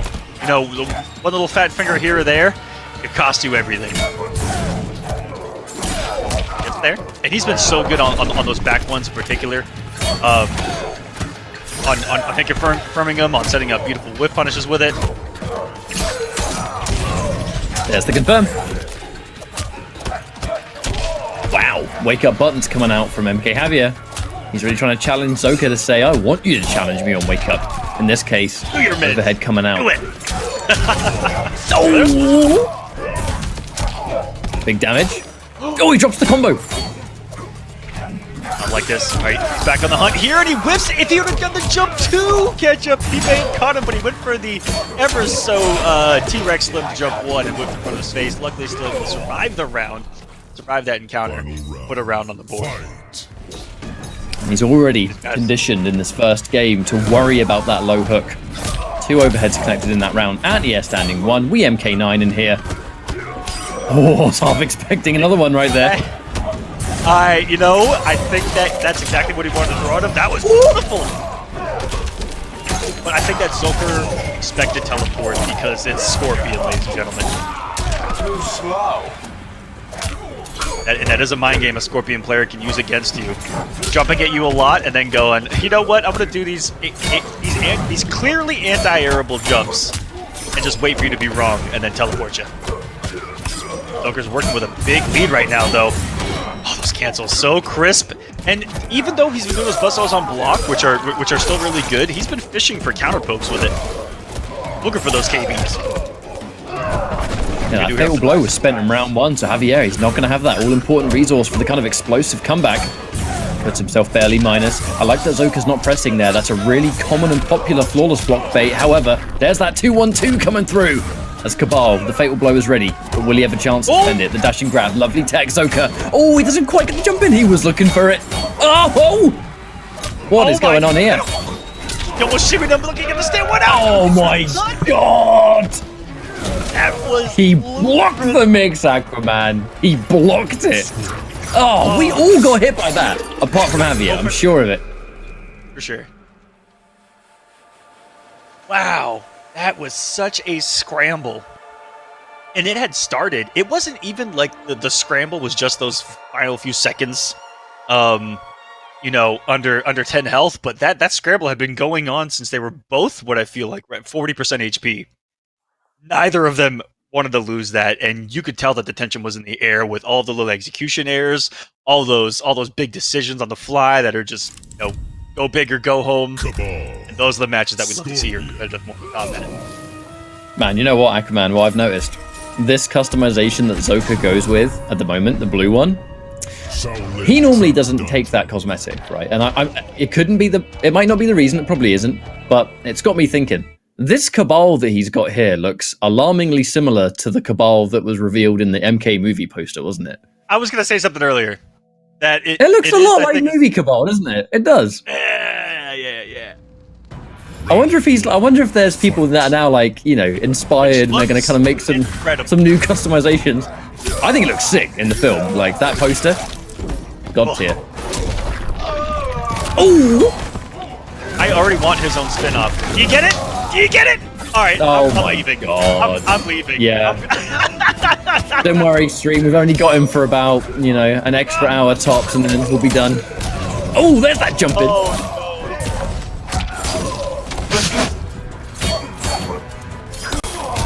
Blocks and the overheads are coming through again. Hang on a minute. The damage. Javier, God, he's playing fantastic today.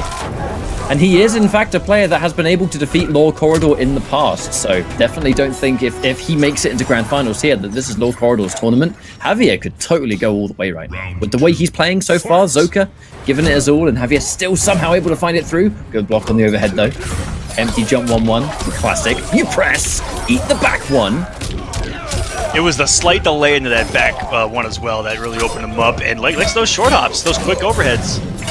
Super effective. All right, Zoker getting a lot of stray hits, but no hit confirms. You open back-to-back, and off the 4-2-2, that's the one you really hate to see. Okay, he definitely made up for it right there. Going from a lack of one on a 4-2-2 to hit confirming a 4-4, that's just insanity. Baits him with the empty jump, really smart. Because every time he had done jump one in that exact moment, he got jump guarded for it.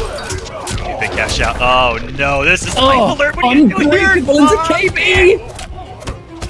How did he take that? How did Zoka take that? You know what's insane? Zoka pressed. He did the single hit cancel, which is normally plus as hell, and Javier's down one worked. That's the only ++1, where if he does forward 4 again, you lose. If it's perfect, right? If the input's perfect, it can still be a little bit tricky, and it's so fast. You know, no pun again on it being Cabal, but one little mistake like that, I can't believe that he swung as well. Forward 4 cancel, forward 4. I expected forward 4 cancel, forward 4 cancel, 100%. Or now that he knows, moving forward, will he let one rock on block? Will he get to the savage levels, or sorry, say the savage layers of Mortal Kombat? I mean, we're about to, at this rate, we could see a 3-0 into Grand Finals, and then, we'll say 3-0. I don't believe it is quite 3-0. We'll quickly double check. I can't remember the scoreline already. I thought it was. I'm just really stupid, and it's getting late here in the UK. I'm a little bit fried, I suppose. But yes, Javier's turnaround here has been absolutely insane, and playing at a pace. Yeah, 2-0. Oh, it is 2-0. See, I don't have an OS. It's actually early here, and I still don't know. Well, what we do know right now is that he's already gone for a slightly different variation. We just saw the gas blast, close range. I do wonder what move he swapped it out with. Oh no! Oh, that looked like it was close to the KB range. 16%. I think that he was betting on it being the KB range. He didn't amplify that. Oh, he gets a free one there. What? This, you know, Joker, yeah, he's about to be down. He's about to be down a lot. Yes, indeed. Oh my goodness. But at least the crushing blow has gone off the 4-3-4, which makes that a little bit less of a mind game than Scorpion's pressure. I always like to say that worst case scenario, if the Scorpion comes off that in round number 1, you're actually in a okay spot for the rest of the match. Because he's got less of a stacker on the pressure. And now he's coming to life here in the corner. Restands. Always. That gas blast. Back one single hit confirm again. And here we go. Big jump into even more restands. And the pressure. This is a... Ooh. I'm liking this variation. I think the move he definitely swapped there is that the low grab, because it just doesn't. Javier's blocking on it has been absolutely phenomenal. You actually, I'm not used to seeing so many players or so many of those lows getting blocked, because he normally chews up everyone with that. Lets the dash rock on the confirm. Side switch as well. This variation change looking good for Zoka so far, Aquaman. The safety of the blast, the restand possibilities.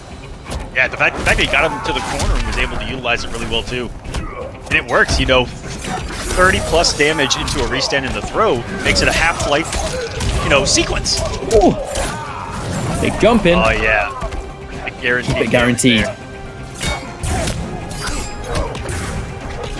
Oh man. More challenges on those single hits. Yeah, Javier's challenges on those cancels have been really impressive, and he's not going to get a whip punish there. And the stagger to the 1-1 still gets the conversion. No break away from Zoka. He wakes up into the buttons, and that should go into fatal blow into death. And Zoka stays alive. It looked like he was down and out, but fought, scrapped his way back into this. But it really can go to show that sometimes all it can take is changing one move to give your utility more than it had before. That low hook grab has been putting in the absolute rounds for Zoka all tournament long, but against Javier, it's done basically nothing. Every time he actually hits, he goes for a low, Javier has just tended to have the perfect read, the perfect call out, and he blocks it and punishes it. Because remember, the low as a conditioning tool is a risk because on hit, it does a tiny bit of damage, and on block, you're fully punishable, okay? Yep. So that risk reward is not in your favor, but you use it to make them fear the built-in overheads, which have more reward. But that's just not a game plan that is being allowed to work so far. So he's just changed the move out for something better. The safety and pushback and the restand potential of the gas blast. And now it's giving Zoka more, I think, ammunition than he needs. Just to add on to that mind game too, you know. You know what? Never mind. Let's just jump right back into this. Let's get here into game number 4. And now, unlike last time, catch up, it is in fact 2-1 now. Yeah, I was right all along. Just just in advance. Yeah. We were just predicting the future moments ago. Here we go. First blood. Going to Zoka, trying to chase him down and ready for the cancel. And he's been so good about, kind of swinging right there with the 1-1 looking for a confirm. The one time he didn't, got a little bit of damage, but he gets a big pickup off the next hit. He's already got the corner. And Javier with the throw. I think he felt the pressure. Got a little ballsy right there. He was trying to stand too. Woo! I know what. This is the thing about the way Cabal is being played here. Oh yeah. But the Cabal that we're seeing from Zoka still does really impressive damage without the air dash. The air dash's damage is like insanely high, some of the highest practical damage in the game, but it's always great to see that you don't need it. It's not like the one move you absolutely have to take, because Cabal, the utility and everything else, the damage is still like at least 30% per touch, which is at least 30. Perfectly fine for MK11. Ooh. Also, one thing to mention about this variation of Cabal, and one thing that I've seen in this round so much, is just how meter intensive it is. And that is one of the downsides to it, is that if you do one cancel, you are so susceptible to getting hit immediately just because of that, and he gets a big read there. Zoker is back to life though, and he just makes this variation work for him versus kind of the other way around, which is a beautiful thing to see, is a different take on a character like Cabal, and one from different that we're seeing, which is, oh no!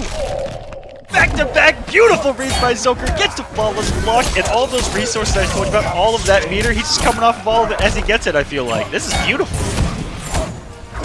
Yeah, now we go into cancel, and he enters the mid. Hang on a sec, counter hit. They turn it around, 2-1-2 into guaranteed spear buff. You see Scorpion players use a lot more 2-1-2-1 hit once they have Burning Spear. It just gives you a great way of activating it. Anti-air's great. Oh, and that's going to be better than great. Here comes the damage. 31%, and he's still got a bar. Gorgeous by Zoker. And in a mix-up situation, the forward throw going to put us in a Game 5 situation. He is fighting his way. He was 90% buried in the dirt. He is fighting his way out of this grave. One read. He didn't even. I don't even think he used Gas Blast in that round, by the way. Yeah. I can't remember. I can't really recall him ever using it. This has just been adaptation, traditional way. And it's been a lot of just core Cabal things, right? The naturally good staggers, the naturally safe strings, the naturally gapless presence that he has on the screen, and all you really hit with outside of that was just a little bit extra damage with the extension, right? And so that tells me that he's just a great Cabal player that isn't relying on, something like that aerial gas to maneuver around the screen to play Cabal's game. He says having the extra utility in other places can still be super effective, and that is the case, and we're seeing it here. It's the utilization of the dash cancel that makes Zoka such a beast right now. The dash cancel and what it can open up for Cabal. A character with all the mids you could ever want. And then the grab game that explodes once you take those plus frames. But this Game 5... have mids, it's because they accidentally gave him the Cabal. All of them. Knockdown here. Overhead, no! The patience! And Javier not reacting right now. Usually if he does that slight walk back, he's staring all day as the opponent, and the one time he puts it out there, he doesn't believe. I think he's in his own head right now. He's lost 2 games straight. We might start to see the first sign of a crack in the armor for Javier here. Oh! Let's the teleport rock! I mean, some of this stuff is working, but it's showing that he's not quite as rock solid as he was earlier. Restand positions. Plus frames! Oh, being able to get the restand into forward 4 plus frames, that is scary, and the instant jump in. Doesn't overcommit, and he tries to wake up buttons. Chewed up by the forward 2. Zoka, hang on a second. Drops the combo. Oh dear. He loses the restand, the damage. Oh, but he punishes with a clean back 1, and just like that, Aquaman Zoka just about to reverse sweep into grand finals. Will he be able to do it? This is a story I did not expect in the last 5 minutes, that's for sure. And we've even got the hit confirm of the forward 4. Not a lot of people can do that on this planet at a consistent basis and at a high level in Mortal Kombat. In a loser's final situation that you were down 2-0 in catch-up and plus frames the sets up! Animal. Using the plus frames off that jump in. He wasn't looking for a combo, folks. When you jump, you can't get it. He was looking for jump in, plus frames into more pressure. And there's the overhead. knows the challenge comes out. The cancel, Javier, this could be his last chance. Zoka bringing this all the way back. Johnny Cage getting hype in the background saying, come on, Cabal, you can do it. Right, wait a minute. An opportunity. A little bit of momentum killer. A little bit of time spent in the throw. Okay. Javier getting a big cash out. And now we're back to a scramble situation where any hit Fatal's going to do it. And he's going to stay alive. This is magic. The plus frames into jump. The plus frames into jump. But the 1-1 clips him. Javier pressing buttons out of plus frames again. Just total disrespect. Final round. Fight. And that'll get you back in a match, that's for sure. And even starting off with teleport, no breakaway from Zoker. Speed to 233, stay alive, and wakes up with a beautiful instant. That was clean. Stupid good gameplay right now. Right, as we go mid-screen, the meter's gone. He just goes for the meaty grab. That's going to bring us back to this mid-screen once again. Cancelling it for the fake out, perhaps. And another grab. He only has a little bit of work left to go, and that fatal blow is not a possibility for Javier anymore. Whiffs the forward 3. Can't quite land it. There's the instant jump. Can't pick it up. Probably expecting a breakaway, perhaps. What does Zoka do? That backdash, an awful lot here. Kind of more as the set's gone along. He's played less aggressive as it's gone along, and that's been the conditioning of Zoker. Be close. Off the amplification. 40 health remaining. Javier's made insane comebacks happen already. The throw didn't get punished for it. Tech. This time around, and the tech Zoker is doing some crazy things right now. Looks buff, he wants the damage. And press there. Man, empty jumps, the mind games that they kept empty jumping and trying to do savage things. Empty jump down 2, empty jump 1-1, all of that not gonna matter. The reverse 3-0 is cemented. Catch up. Zoker has the done plus it. frames, dude. That sequence at the end where it was forward 4 cancel, forward 4 cancel. It's plus, plus, plus, chip, chip, chip. And he creates that scary position at the end. And if I say so myself, Aquaman, a well-deserved and hard-earned reverse sweep. Just a capitalization there from Zoka, proving why he's one of the top players out there in EU right now. And I think even getting this grand finals is a healthy injection of pro competition points and an opportunity now for a run back revenge against Law Corridor. But that Cabal display, I've always said my favorite thing about Zoka is that he shows that Cabal is more of a character than I think a lot of people give him credit for. You think of Cabal in MK11 Ultimate and you think air dash and that's it. But there is so much more the character can offer different kinds of players that you can get success without using it. And Zoka does a perfectly fine job of demonstrating that. Phenomenal show. Yeah, definitely not a one-trick pony, Cabal here at MK11. And it almost goes back to the Scorpion treatment where that that base toolkit that he has, right, with just his normals, with just his universal specials is incredibly solid. It's an incredibly strong toolkit that the other stuff just complements really well. And so I hope to see some more variations out of Cabal as we progress here in the 2021 competitive all over the world, mind you. And I also want to give a quick shout out to Astro Gaming, the official audio partner of the Mortal Kombat 11 Pro competition. All of our audio here on commentary is provided by Astro for the entirety of the season, so shout outs to them. And go visit astrogaming.com to find out more information on all of their officially licensed PlayStation audio products available now. Go check them out. We've been using them all season long, been loving it. You guys see these on the regular stream. We appreciate Astro for all they do for the FGC. Oh yeah, absolutely. It seems for forever Astro have been in the fighting game space, it seems. And it's great to have them on board for the pro competition. Now here begins Grand Finals. Just a quick breakdown for those that don't know the double elimination format. Basically, this is that Law Corridor has yet to be sent to the losers bracket, so he has an extra tournament life. He hasn't used his tournament lifeline yet. Zoka has, obviously. So if Zoka wins this 3 out of 5, he'll reset the bracket and then have to win another one. Whereas if Law Corridor wins this 3 out of 5, that's it. Tournament's over. I know there's a lot of you that have watched these streams and you know that by now, but there's definitely new people out there that might be unfamiliar with double elim, so we squeeze it in. But I tell you what, we're going to start things off. Zoka versus Law Corridor. We'll get this show on the road as Law Corridor has a pretty decent start here. Yeah, that winners finals side match, Law Corridor looked so crisp. It was domination for a lot of it. Lord Corridor's Joker is no... I was going to say no joke. That's generally no pun intended. It's just that his Joker is fantastic. It's underratedly good. I'll give it to you. That's a pretty good one.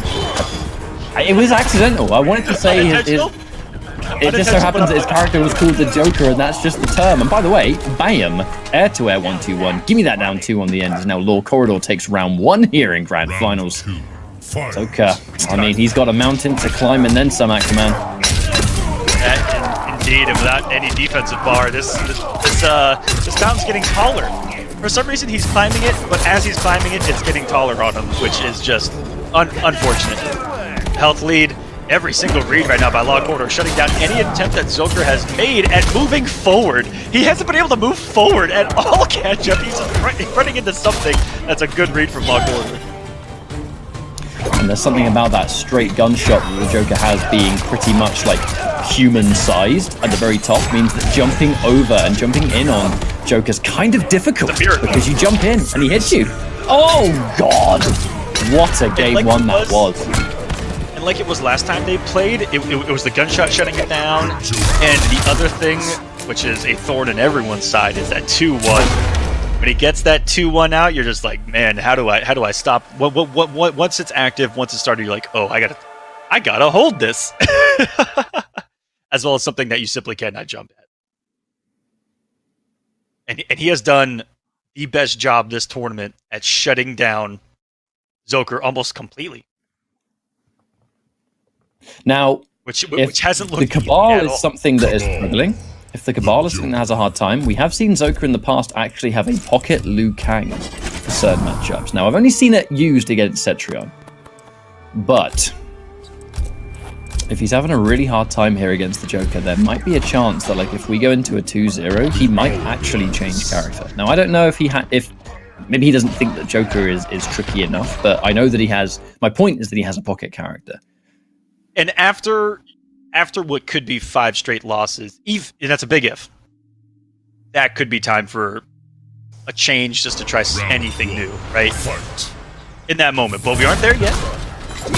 And he's been down 2-0 and made it work before. So, and those were also kind of more one-sided losses, those first couple matches, just last set. Of the range being respected, but it will be a clean back one all the same into the full combo. Ah, hang on a minute. I hadn't noticed that. Zilker has, in fact, taken the air dash. Now, I don't disagree with this decision. We look at what he's been bringing forward with Cabal all tournament long, and all pro competition long, to be honest with you. But against the Joker, I think the air dash is going to be important, because you just need to be able to swing and hit as hard as he can. And the air dash lets you do that. And you actually got to give him something extra to think about, especially on the aerial approach. Before, Lord Corridor wasn't afraid of anything, and so you saw him challenging so many jump-ins, because at the end of the day, the worst thing you're going to eat is a buzzsaw or something like that, you know, without that air gas. And now it's a little bit different right now, and you see Lord Corridor having to block a little bit more on these jump-ins, and those little things are going to be a big difference maker, and they already are, because look at this. We got the round from Zilker, and utilizing a short hop kick that's so rarely seen, but it's swaggy. If you ever look at his short hop kick really closely, he turns and like clocks you in the jaw. It's pretty sexy. Does the mocap actor had a good time recording it, I imagine? For a set. Oh, I like that decision. You have to. That objective. Yo, was that a side switch combo? And it was unbreakawayable because that instant jump normal is instant jump 1 that hit grounded. That was sick. I've never seen that before. It was. Of course, Zilker like brings forward some stuff you can see. Wait a minute. Wow. Okay. You know what's mad, Aquaman, is that Zilker isn't known for using air dash, but he still has mad tech with it. That's how you know he's a master of Cabal. Maybe he was going easy on you guys this whole time. Maybe he was like, I don't need that. But that was sick. Oh, so let's see. There are 2 things that we hadn't seen. Specialist. There are 2 things there that we hadn't seen in that match. The first was the instant jump into side switching 3 to put you in the corner and still get a combo ender. And then after that, it was the stun into instant walk up jump 3 just to get the launch. into another dash. Like, that stuff, none of that stuff is easy. It's really tricky to get consistent. But Zoka, God, he has a variation for every occasion.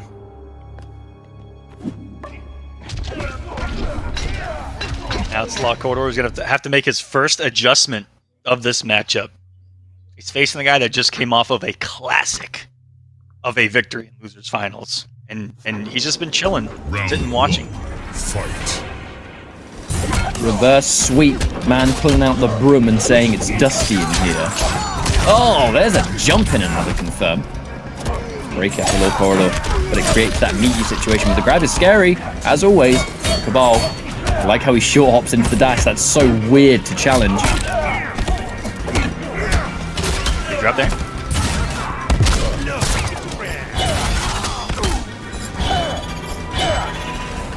You can definitely tell that Law Corridor has a lot more on the mind, because when Cabal's at that screen, or at that distance that he's at, he has to think, and he has to hold something. Or be weary of that gas blast range, right?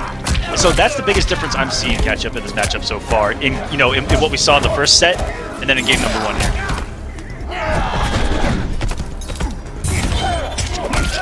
Oh, he had the idea. He really wanted to chase down the wake-up roll with the KB. He just rolled in the direction. Oh, he wanted to punish that so bad. Speaking of which, though, he gets the back one anyway. Wait a second. Full corridor. He breaks. Oh, no!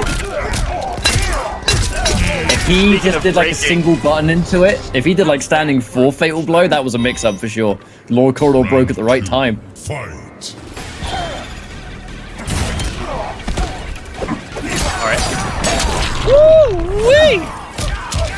Boom, boom. Oh! Oh! That's a lot of damage. Almost 40%. I talked about when I played last time how similar these characters are in normals at like sweep distance.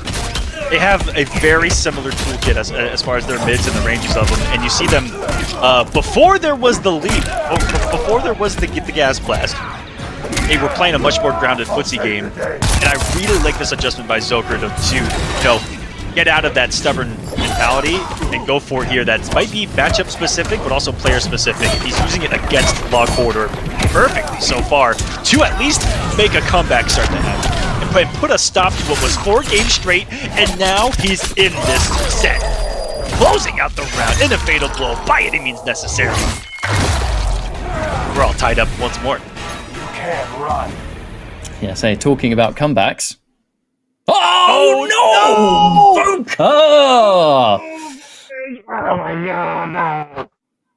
What is the call here? I'm gonna go and consult the admin chat.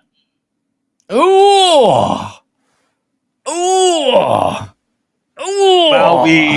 While we consult the Elder Gods, let's just all sit here and feel the way Ketchup feels, getting to miss out on what was about to be something insane for sure. That was final round. The big comeback was happening, but we'll see what actually happened in that King of the Hill as far as who dropped out, etc. Best case scenario, the entire hill exploded and we get the restart. But if it was just a single connection, we'll see what they. The thing is, if it was a single connection DC, this is where it's like, it's hard to say whether it's as simple as like just starting it off one final round, because crushing blows had been used, important utility had been used as well. Recreating that stuff is going to be really tricky. And I think that also, just whatever the rules say, a player disconnect does historically mean a game is conceded, because it's the same as disconnecting from the match. That is the case. It is going to be 2-1 Law Corridor, it looks like. Yep, but that is just the way the rules are, folks. Yep. Law Corridor will be going up again because it was a single player disconnect. Unfortunate, it does happen occasionally in online tournaments, and there really isn't much that can be done about it, but the rules are the rules, and that rule tends to be pretty unanimous across many fighting games, which now means that Zoka will have to go into this next game. I mean, he'll have to make sure he tries to relax, and hopefully it doesn't get to him too much, because he was playing super well, but it's just pure bad luck, really, that it happened. It's something that unfortunately comes with the nature of our current time, where we have to play online. Yeah. And that's one of the things that comes with playing online, is that there's a lot of connections that have to you know, connecting with each other, and sometimes it doesn't work out. It's unfortunate. As we go into what could be a final game. Lord Corridor's now going to be here winner's side still. 1 game away from taking it.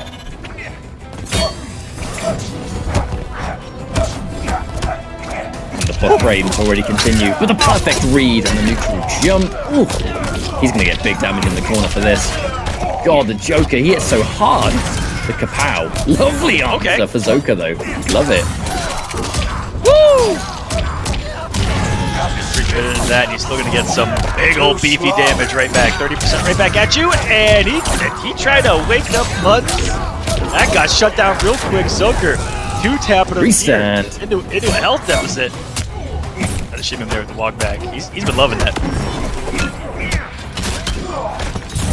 Sit some respect, but it will be that back forward 4. Oh dear, hang on a second, that fatal blow is about to come back. And he gets the grab, that will not kill. He hasn't got escape failed. Well, at the time he didn't. Wonderful read, but no, can't get the neutral jump. The game-saving tech, but he gets tripped up anyway. Oh no! The down 1, oh! I was scared that he only did the down 1 right there. I was frightened. They give him one more breath for lock order to try to put himself at the road point, but he avoids it. Joker stays alive once more. Needless to say, that did not affect him whatsoever. That was a beautiful snipe. Counter hit. Hang on a minute. That's a chance to bring it back, and Zoka holding on to that defensive bar. It's going to be important, I think. Avoiding the corner, or whatever the case may be, as we go into what could be a final round. Anti-air. Ooh, the cleanest. The meterless pickup.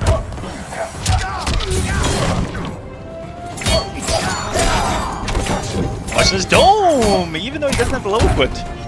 Probably reading the stagger of the back 1 or back 1 into disc. Maybe holding down. Screen is established. There's the anti-air. Yeah, once you get Joker's Watch out for breathing. fatal blow. Nice forward dash. A low quarter to get underneath him there, and now we've got another one. Catch him. Tournament point for Log Quarter. This will be big for him. Clean anti-air, but he's a bit too far away for the forward 4 pickup. Gets the jump in, but again, there's the confirm though. Forward 2 connects, and the breaker. The Lord Corridor could be the only breaker he gets in this round, and hang on a minute! Eats a full jump in. This is where Zoka can potentially turn things around here. Keeps it nice and consistent. Again, the restand, what's it going to be? He tries to jump out. The wake up down 1. Lord Corridor is trying to squirm his way out of this. Ooh! Now, Pressure this is on. point. The advantage is Zoka's ban. 1 round, and we're going to go into a final game before the reset. Uh-oh. Never say never with the amount of damage on the screen. One mix up. No, it's a big swing. Version. Lord Corridor was just pressing buttons right there. Oh my goodness, that was insane. Lock Corridor, with the movement there at the end, almost set up a comeback when he did that slight dash cancel underneath Cabal again when he's gas blasted in, and almost could have had a situation where he could have forward 1 or 1-2-1 the other way and possibly got him in the recovery of that gas blast. But this is insanity that we're in a Game 5 situation once more. And it's great that Zoka on the back of... Because the thing about those kind of disconnects that happen is that part of being a competitive player is knowing how to kind of roll with the punches, and in that situation, just put it past you, because that will upset anyone. That you've lost a game, and it's not really your fault. These things happen, but you can't let it get to you to the point where it throws you off your game next, and you lose straight away. We've seen that before, whether it's like if a player pauses mid-match, if a pad gets disconnected offline, or whatever the case may be. But it's great for Zoka to be able to display that absolute, I think, just dedication to sticking true to his game plan, I think, is a very long way of explaining that he's not bothered. Wasn't bothered by it. Oh, there we go. Almost spilled my cup of tea everywhere because I'm moving my hand. That sounded so scary. It's still on the table. Yo, dude, that was going to make a right mess if I spilled it. I heard what sounded like porcelain. I was like, oh no. Dude, it's my favorite mug. I would have been heartbroken if I broke it. I'm going to go and sit over here now. Keep the cup safe. Anyway. Either the final game of the tournament or the final game of the first half. Let's go. Whoa! We have got some leaps of his own And- here, Ketchup. He has decided to make a little bit of an adjustment. I'm gonna get more mobile too. Sorry, I'm genuinely almost spilling my cup of tea everywhere. Made me totally miss what variation he equipped. But yes, this is a variation that Lord Corridor has used multiple times. He tends to have Jumping Jester, Leap, and Low Gunshot. This was actually the first variation he ever equipped in Ultimate.